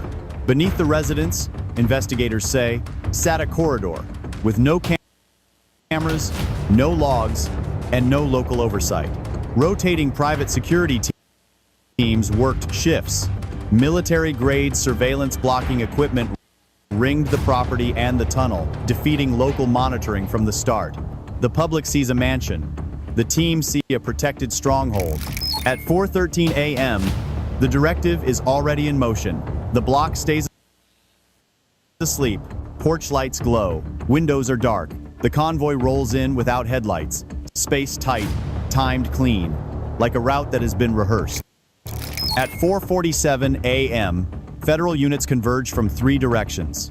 More than 250 Federal Bureau of Investigation and Immigration and Customs Enforcement personnel are assigned, a scale rarely authorized inside a residential district. The first breach does not meet an ordinary household response. Reinforced doors slow the entry. Security shutters seal internal corridors. Individuals posing as private guards move into defensive positions. What unfolds is not chaos. It is resistance prepared in advance. Movement stays slow, deliberate, controlled. The confrontation lasts just under 12 minutes. A short span of time on a clock, heavy enough to redefine everything investigators believed about the couple who once stood in court as advocates of justice. When the last corridor is secured, no agents have lost their lives. Several guards are subdued. And what lies beyond the final barrier is not speculation anymore. It is proof. Behind a concealed passage in the lower level, agents find the entrance to the tunnel system. Reinforced, engineered, unmistakably deliberate.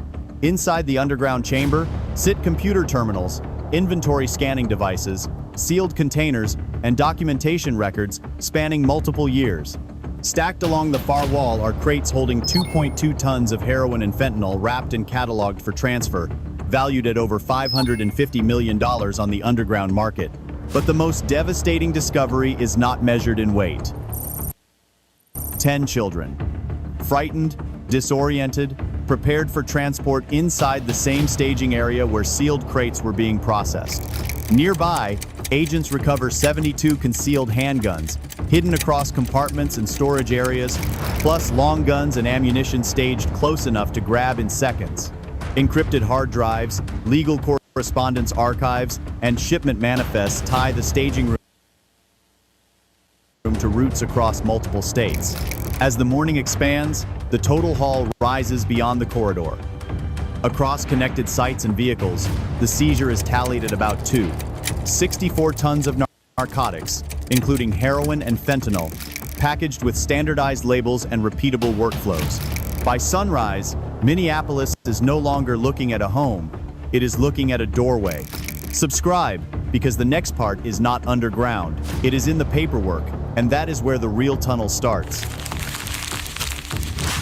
Minneapolis does not look like a battlefield. That was the point. The raid proves one thing early. The mansion was not the destination, it was a route adapter.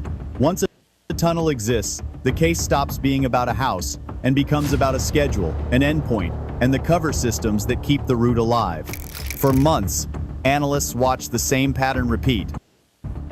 Late-night security rotations, unregistered vehicles, and movements beneath the ground that no homeowner could ever reasonably explain. The cadence is tight, between 1 a.m. and 3 a.m. Cooling fans and silent generators run when household energy use is lowest. Ventilation cycles. Load ramps. The house above stays quiet, but the system below stays awake. That matters, because tunnels are not built for drama. They are built for repeatability. Engineers and forensic teams enter the passageway and confirm it is not an improvised escape route. It is a purpose-built underground system designed over time, reinforced in stages, maintained with quiet precision. The main reinforced segment runs about 640 feet beneath neighboring property lines, supported by steel bracing and concrete segments poured in sections. Electrical lines are routed through concealed conduits. And the larger network, investigators say, measures about 1,700 feet in total. When feeder segments and access runs are included. Inside the staging chamber, the detail that changes the entire scale appears on an interior wall. 26 processing stations, each assigned to a numbered manifest series. Scanning devices record inventory codes, weight logs, and transfer timestamps. Every movement is documented with the discipline of a corporate ledger. Analysts later confirmed that over 312 recorded transfers passed through the tunnel during its period of operation, with an estimated market value exceeding $480 million. The rhythm is as steady as it is disturbing. 5 unmarked vehicles arrive in sequence. Containers are scanned, cataloged, and sealed. The tunnel doors close before sunrise. On the surface, the neighborhood never changes. Then another terminal system appears, tracking human movement, not freight, using coded entries instead of names. The records reflect cycles routed toward coastal transit points, spaced in intervals ranging from 11 to 19 days. That line is what forces the case to widen, because Minneapolis does not have to be the coastline to feed the coastline.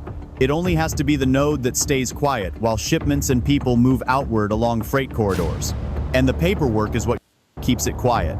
Over 1,000 criminal drug case files are reported missing, misrouted, or marked resolved without clean closure. In practice, that means scrutiny is delayed, hearings slide into gaps, and people who should be visible become invisible behind procedural turns. During a single 12-month span, more than $78 million in settlement transfers are routed through legal proxy accounts tied to entities that no longer exist on paper. This is how a city loses control without a gunshot. It happens in file rooms. By late morning, the command desk is no longer asking what was found under the mansion. It is asking what else the mansion touched. Do you think a network like this survives because of fear or because of paperwork? Minneapolis Minneapolis, Minnesota. The order comes as sequence, not speech. Units staged. Locations assigned. Because once the tunnel is real, you do not treat the mansion like the whole case. You treat it like the doorway. Containment first. Road units lock down the grid with quiet positioning that forces every vehicle into predictable lanes. Nothing flashy, no panic, just control. Inside, Ayan Osman and Mahadnur are separated immediately. Not for drama, for preservation. Phones go into signal bags. Laptops are powered down properly, then seized. Paper files are boxed and labeled in tight evidence order. Drawers are photographed before opening.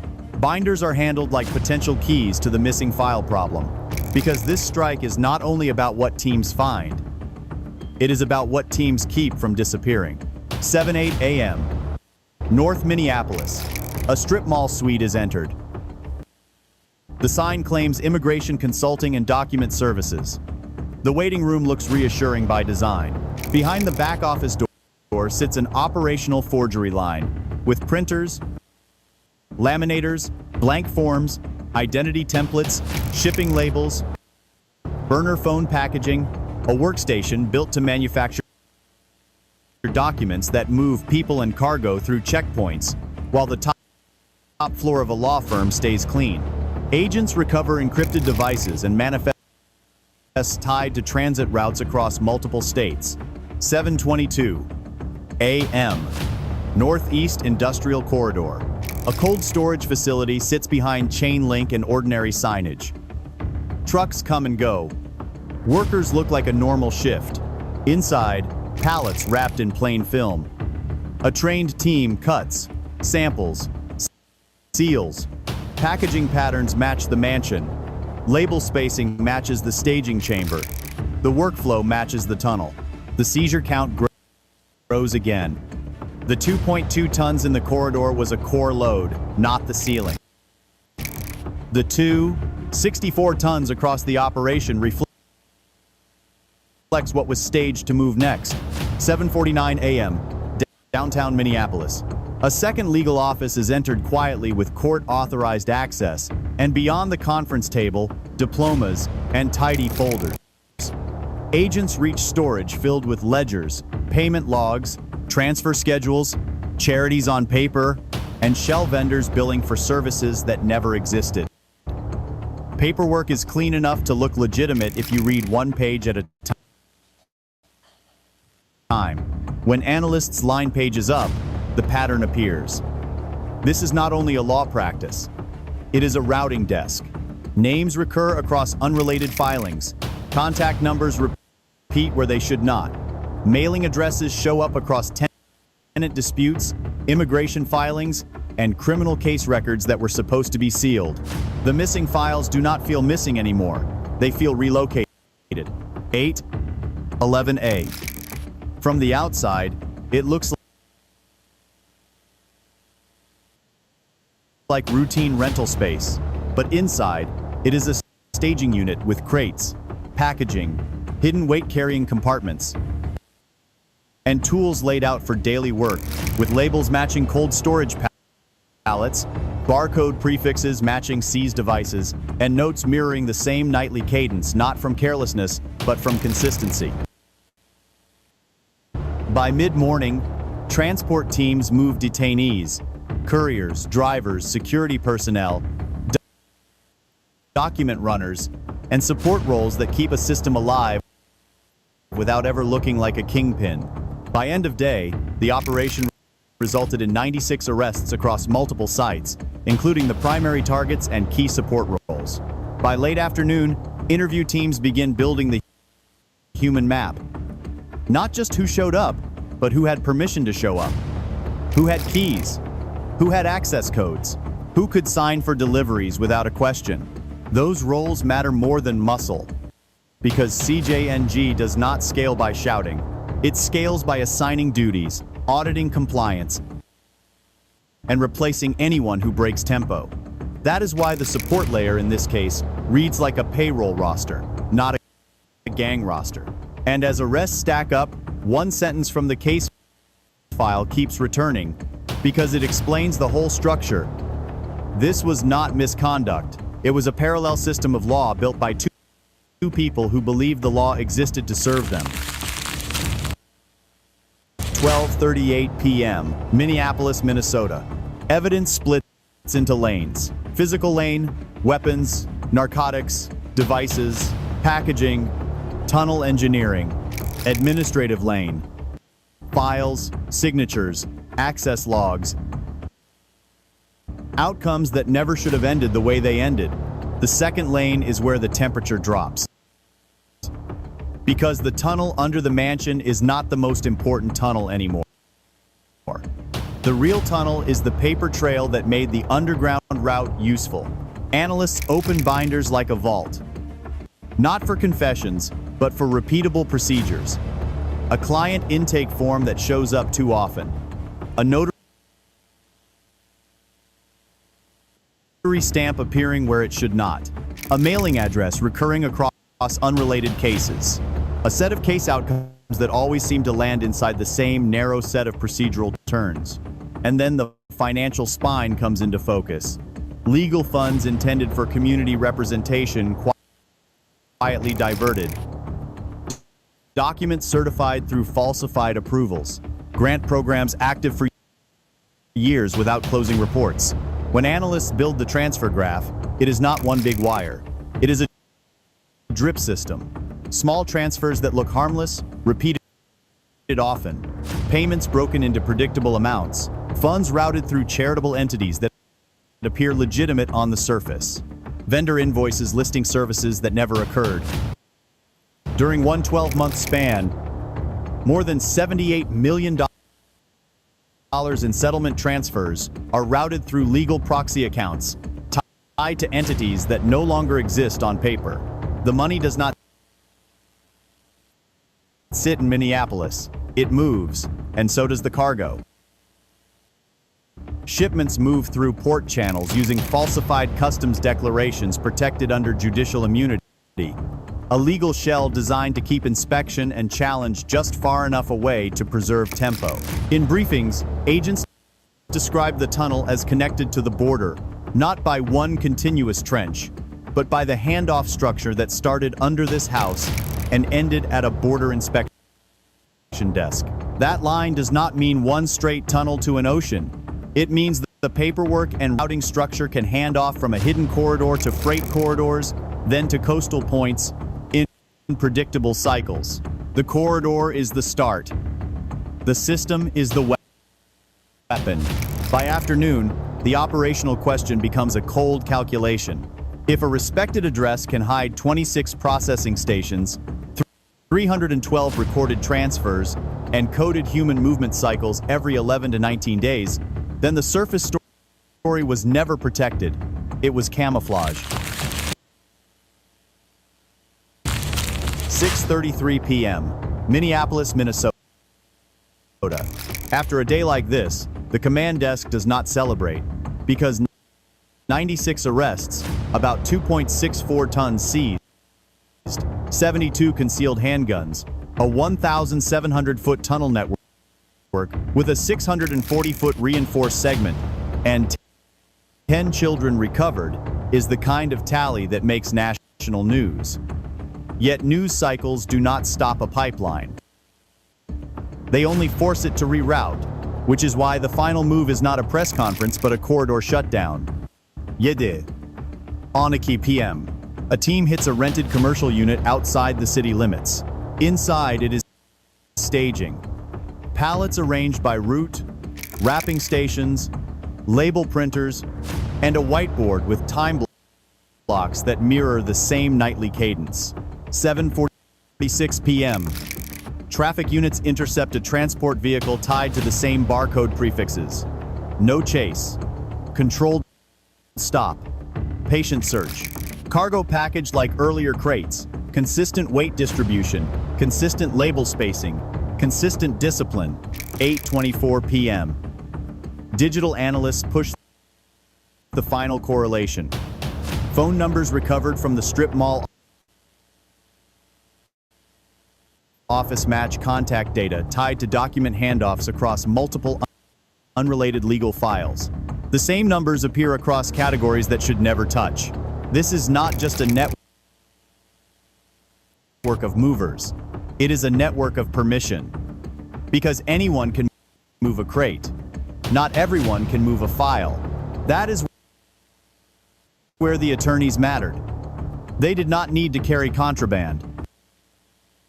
They carried credibility, the thing that makes paperwork glide, outcomes bend, and questions disappear. Minneapolis will spend months undoing what one raid exposed in hours, with audits, file reviews, reopened cases, families learning that resolved did not mean closed, and victim services for children who never should have been staged for transport. And the hardest part will not be concrete. It will be trust. Trust does not break like glass. It breaks like ice. Quietly, then all at once. A tunnel under a mansion is scary. A tunnel inside the system is worse. And if one trusted address could hide this much infrastructure for years, the only responsible question for every city watching is simple. What does your city treat as untouchable? Because that is where the next corridor gets built. Subscribe if you want the next case file. Because if you think this was just a basement problem, I have a bridge to sell you. And it definitely is not inspected.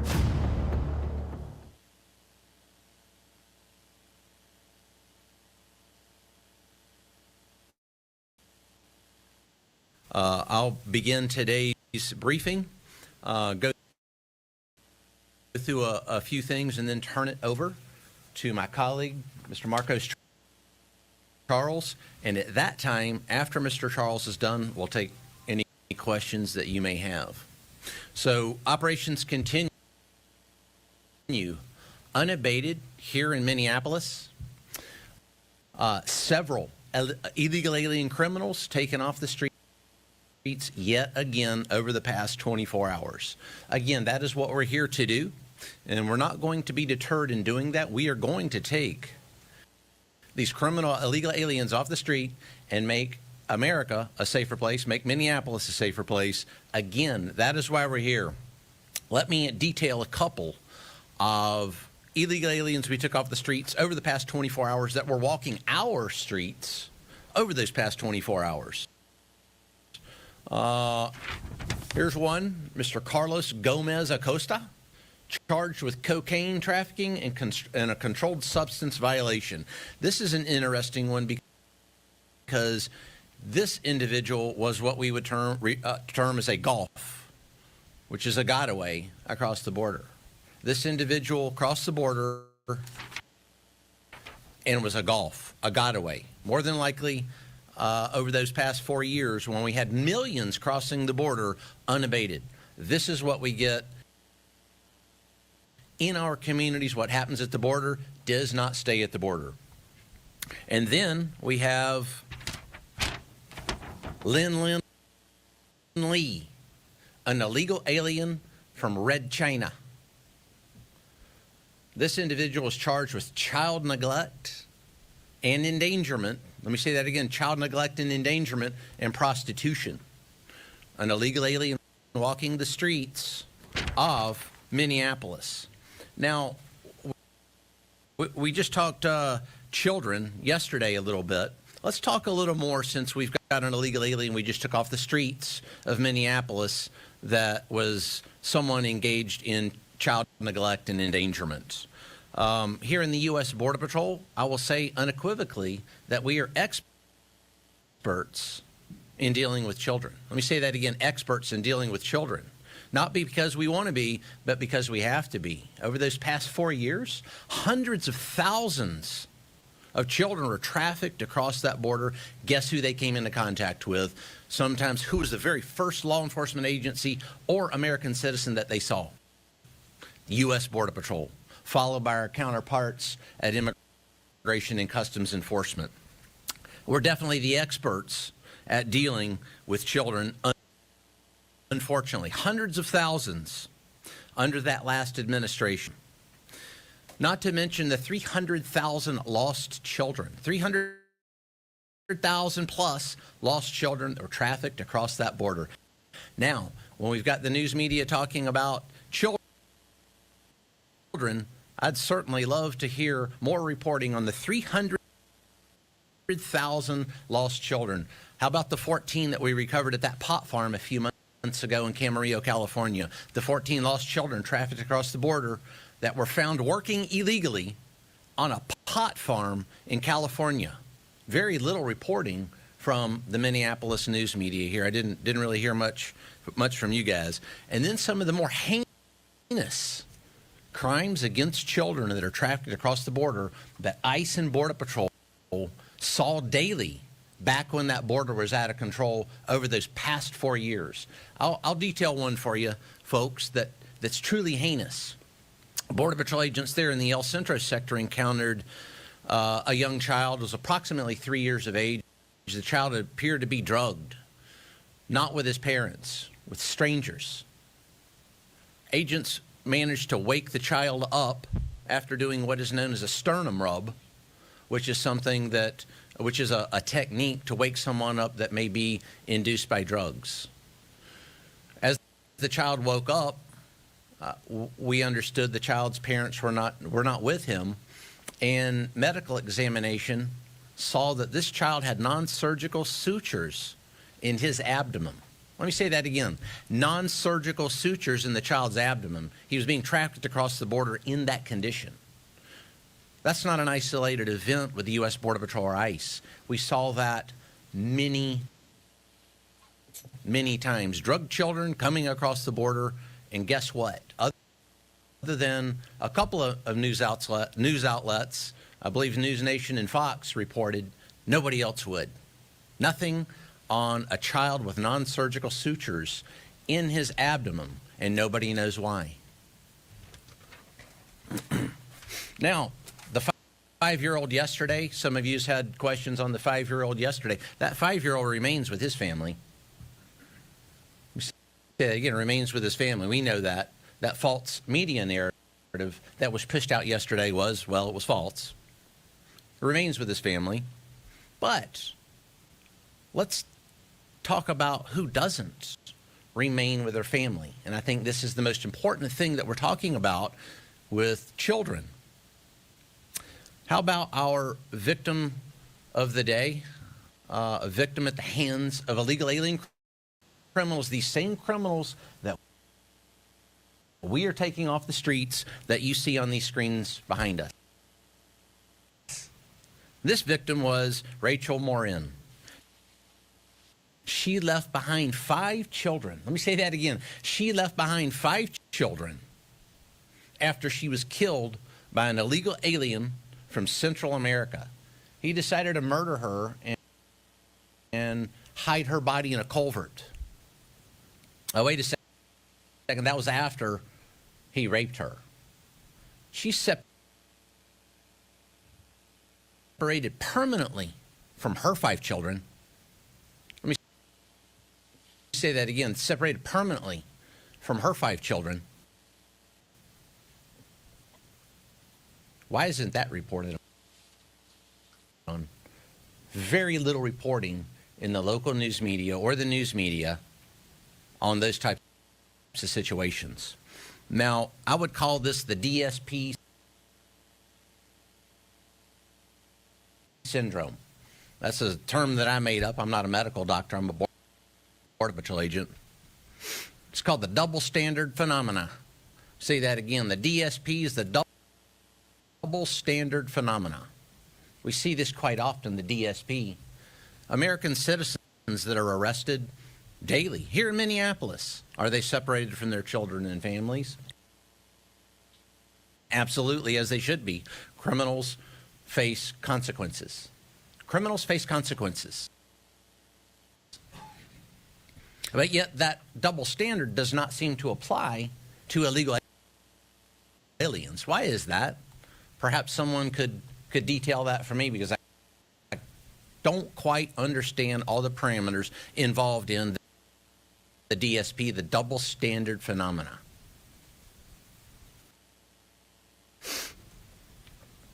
So, as we continue this mission here in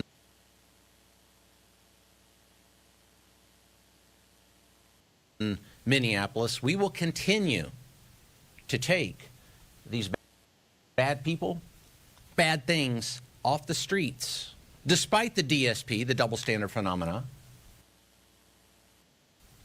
despite the false narrative reporting by many news media outlets. We will continue unabated in our mission to ensure there are no more Rachel Morins separated from her 5 children. And I'll close by saying organizations, victims organizations, victims' rights organizations. What about the angel moms? That one's one that's never reported on. How many victims do you need before an organization like that pops up? It's not 1 or 2. I can guarantee you that.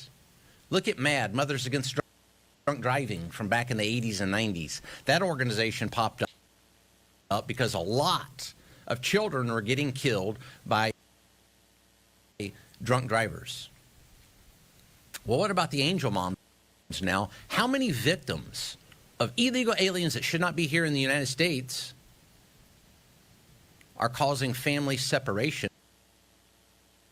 for American citizens that's not reported on by most news media outlets? How many does it take? I'd like to ask, excuse me, PBS or CNN or any of the other outlets, how many? How many does it take? I'd love that question. And there's another phenomenon there. I would love that question answered. But the fact of the matter is we do have angel moms, a lot of them, unfortunately. It's very heartbreaking to meet them, although they're not reported on very much. Heartbreaking. But we're here to ensure there are no more angel moms. We don't want more angel moms, and that's why Marcos and I are here. U.S. Border Patrol, ICE, and those allied law enforcement teams. We're going to take, again, these criminal aliens off the streets that you see behind us and that I've shown you this morning. We're going to take them off the streets wholesale. It's on. We won't quit. Thank you for your time this morning. I'll introduce Mr. Marcos Charles. Marcos? Good morning. Thanks, Commander Bovino. Thank you all for being here to get the real facts of what ICE federal partners are doing in the Twin Cities. For us, every day is about public safety, not politics. It's a shame to see politicians and activists spreading fear in their own communities by creating a false narrative about what we do and who we are and who we arrest. The media and political activists have tried to deceive the American public about ICE and our operations. Yet again, they have failed, but the truth matters, and I'm here to tell you the truth about what we do. This week, ICRO conducted targeted enforcement operation to arrest Adrian Alexander Conejo Arias, an illegal alien who was released back into the interior of the United States by the previous administration. When officers approached Conejo Arias, he and his child were in a vehicle. Arias fled from law enforcement on foot, abandoning his child in the middle of winter in a vehicle. One of our officers stayed behind with that child while other officers apprehended his father. After conducting the arrest, my officers stayed with the child. They cared for him, took him to get something to eat from a drive-through restaurant, and spent hours ensuring he was taken care of. Again, my officers did that, not his father. My officers did everything they could to reunite him with his family. Tragically, when we approached the door of his residence, the people inside refused to take him in and open the door. Let me say it again. They saw the young boy and they refused to open the door and take him back. This is the human side of the job that my officers do. They are family men and women. They have children of their own. They sacrifice everything for their families. I know for a fact that they were heartbroken to see the child's own family leave him behind. Fortunately, Conejo Arias eventually requested that his child stay with him. We do everything in our power not to separate families. So they took him back together to Minneapolis, here to the city, to the ICE facility for processing, and now they are being well cared for at a family residential center, pending their immigration proceedings. This is the real face of ICE, ERO, Border Patrol, and our allied partners. The media doesn't know our officers, we do. My officers do the right thing no matter how difficult or how long it takes throughout the day. Let me debunk a couple more lies. Conejo Arias was not walking to school with his child, and we did not target the child. Arias fled from law enforcement officers and left his child behind. Again, middle of winter in a car. We will enforce the law as it's written, but we will go above and beyond to reunite families because that is who we are. I also want to clarify the recent arrests of the ringleaders of the city's church riots. Federal law protects the freedom of religion and the right to worship without interference. What these agitators did was not a peaceful protest. They rioted at church services. They screamed and harassed children. They denied Minnesotans the ability to worship peacefully. Again, this was not a peaceful protest.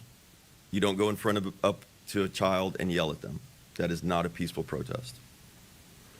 I've been in law enforcement for 33 years now, and this is the first time I've ever seen a protest in a church where they're harassing individuals trying to peacefully worship. It's disturbing to know that these individuals would target sacred spaces and viciously harass innocent families. Sacred spaces must be respected. While I cannot speak to ongoing investigations and prosecutions, I can say that ICE, DHS, and the Department of Justice are wholly committed to maintaining public safety and the rule of law. That is why we are here today. I am calling on everyone, politicians, the media, and activists, to put an end to the dangerous, irresponsible rhetoric once and for all. You are pitting communities against federal law enforcement, and you are pitting neighbor against neighbor in Minnesota. This is why I'm up here almost every day, to show you the good work my officers are doing. This is the same reason that Chief Bovino is up here every day.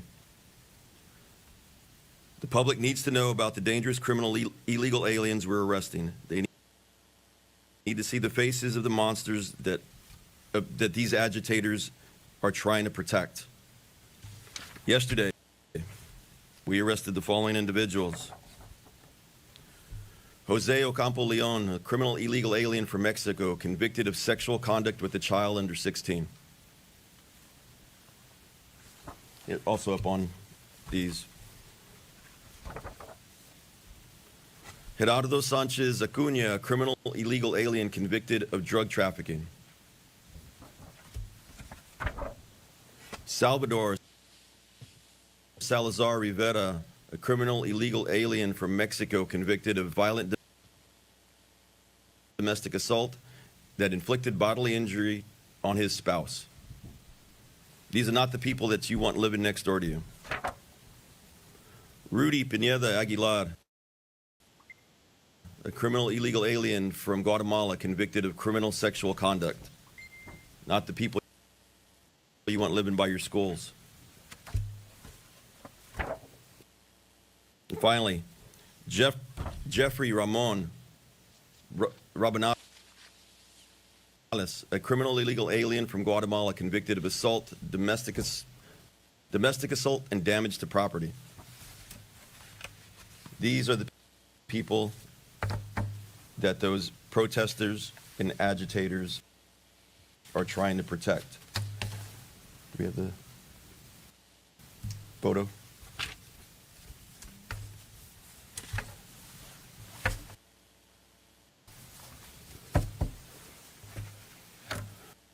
Moments ago, a group of agitators, a U-Haul van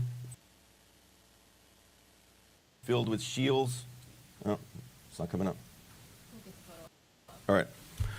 Shields and gear decided to come over here to the Whipple building and block traffic.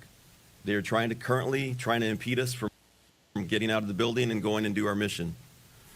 I'll tell you right now, they're going to fail, because no matter what they put up in front of us, we are here to do a job to protect this community, to protect Minnesotans, and to keep the criminal illegal aliens off the street and put them where they belong, back into detention, and remove them from this country. Thank you, guys. Take questions now. All right, let's start from here and go down. Everyone will get questions. I appreciate you taking our questions. You talked about specifically 5 of the people or so that were up on the slides. For people that are just watching this and just see faces on these slides and no names and just the country they're from and offense, how do you feel trust in the community with some that might be skeptical when they don't know who these people are and don't know everything about the people that you're dealing with? We're relying on you guys to put that message out. We put these slides up for you, so you can get the message out to the public of the good work that our men and women are doing. Can I just follow up real quick? Sure. People that you've taken into custody, you talk about the worst of the worst that you call. What about the other people? Are you taking people into custody that don't have criminal past, like people you've talked about? Are there people that are going through the green card process, the asylum process? Are those people being detained now too during the surge? I will tell you this. We operate through... Yeah. I don't know what to do. I'm just watching YouTube. Y'all can watch along if you like. If not, breeze up. Nick Shirley got the motherfucking members only page up. That's crazy. She belongs in jail. All right. Fraud. Cuomo humiliated.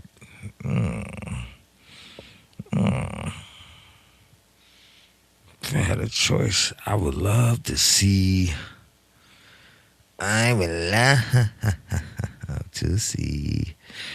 Cuomo humiliated. Nah, let me see my man. Who that? Nah, don't you like? Thanks for tuning in to Celeb Source, your source for celeb news. Now today we have, hey yo man, we got Shaq on cheating, man. He might could ruffle some feathers with this one, man. We gotta tell you a little bit about that, man. We got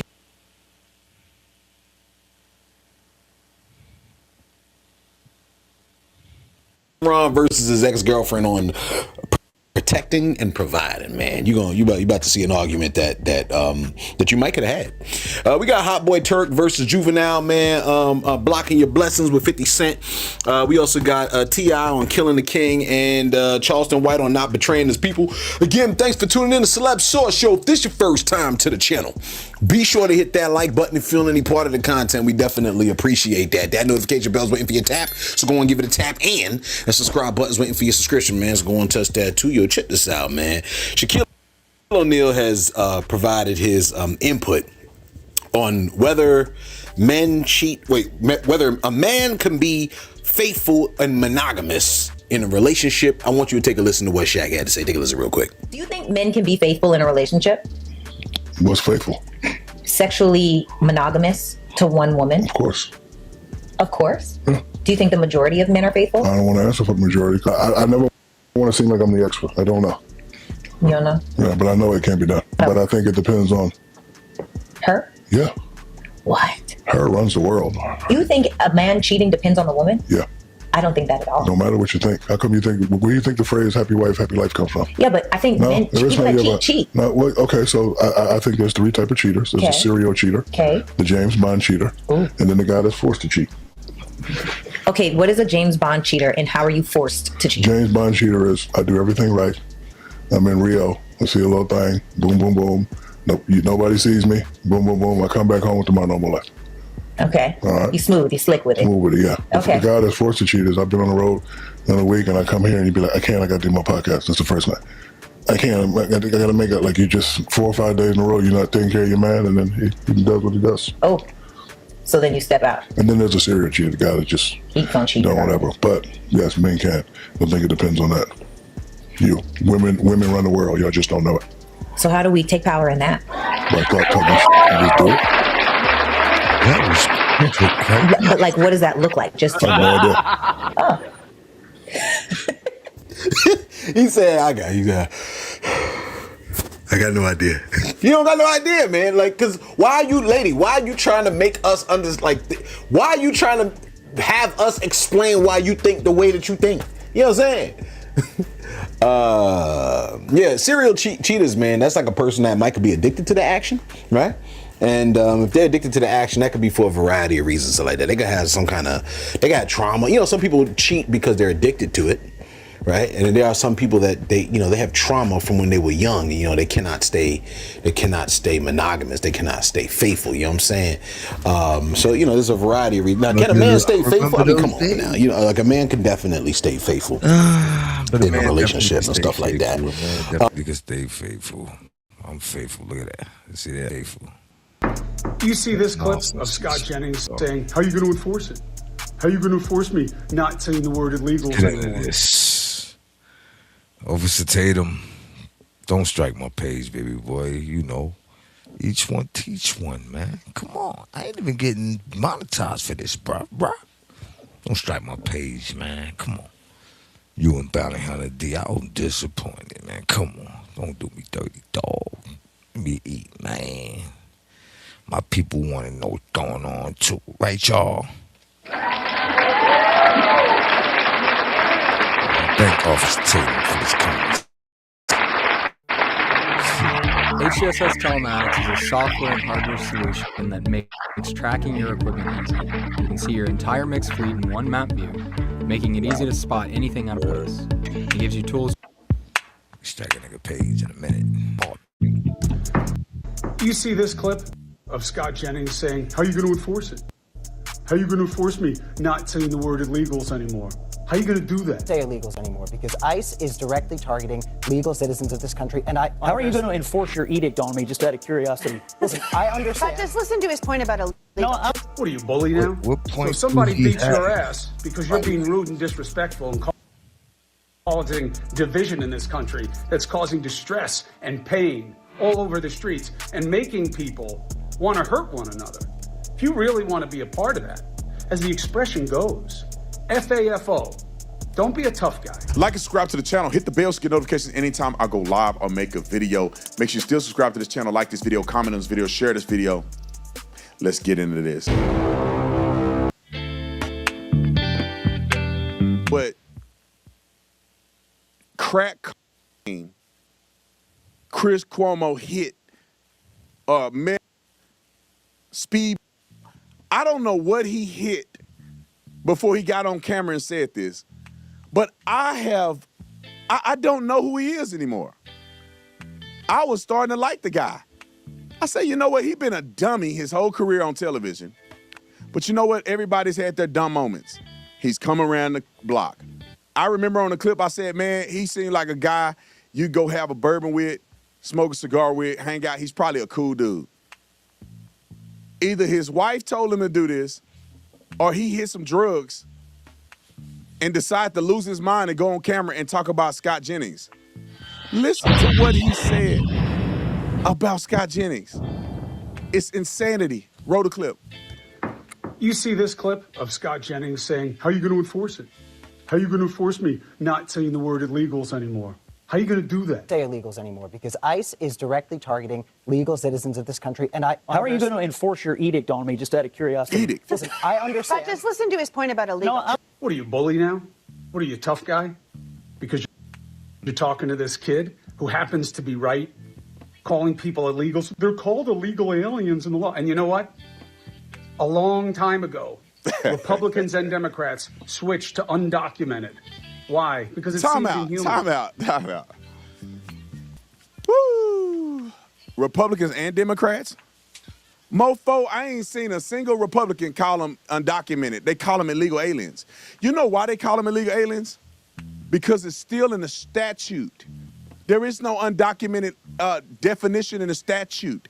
When people are prosecuted and they go to court, they do not consider, and they do not call them, and it's not on any paperwork that they're undocumented immigrants. They're called illegal aliens. I want to show you guys the Black Lion Guardian Fund real quick, because I want you guys to go and support Nick Shirley. He's out there doing God's work, and he's doing it all over the country. He's going to go to more places, and he needs to have security.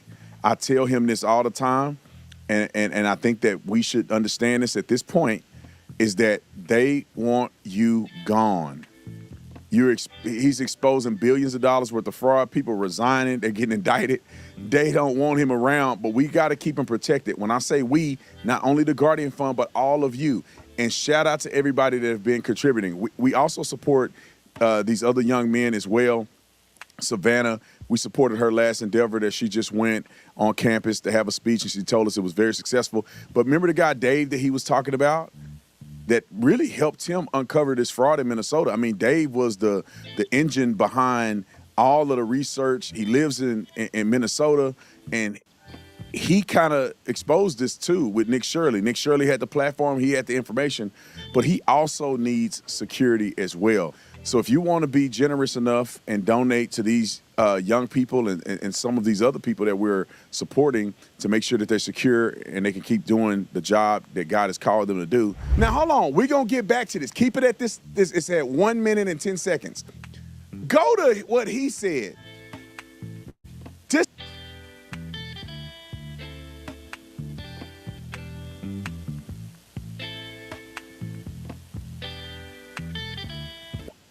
Want to start a podcast, but not sure how? Riverside has got you covered. First, go to riverside.fm and open an account. When you're ready to record, just hit record to capture high-quality audio and video, all from the comfort of, well, anywhere. Even if the only camera you have is on your phone. With Riverside, you'll still look like a pro. The equipment doesn't matter. You'll get a professional-looking podcast using anything you already have at home.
Yo, Sabotage Nation right about now, so I gotta go. Peace out.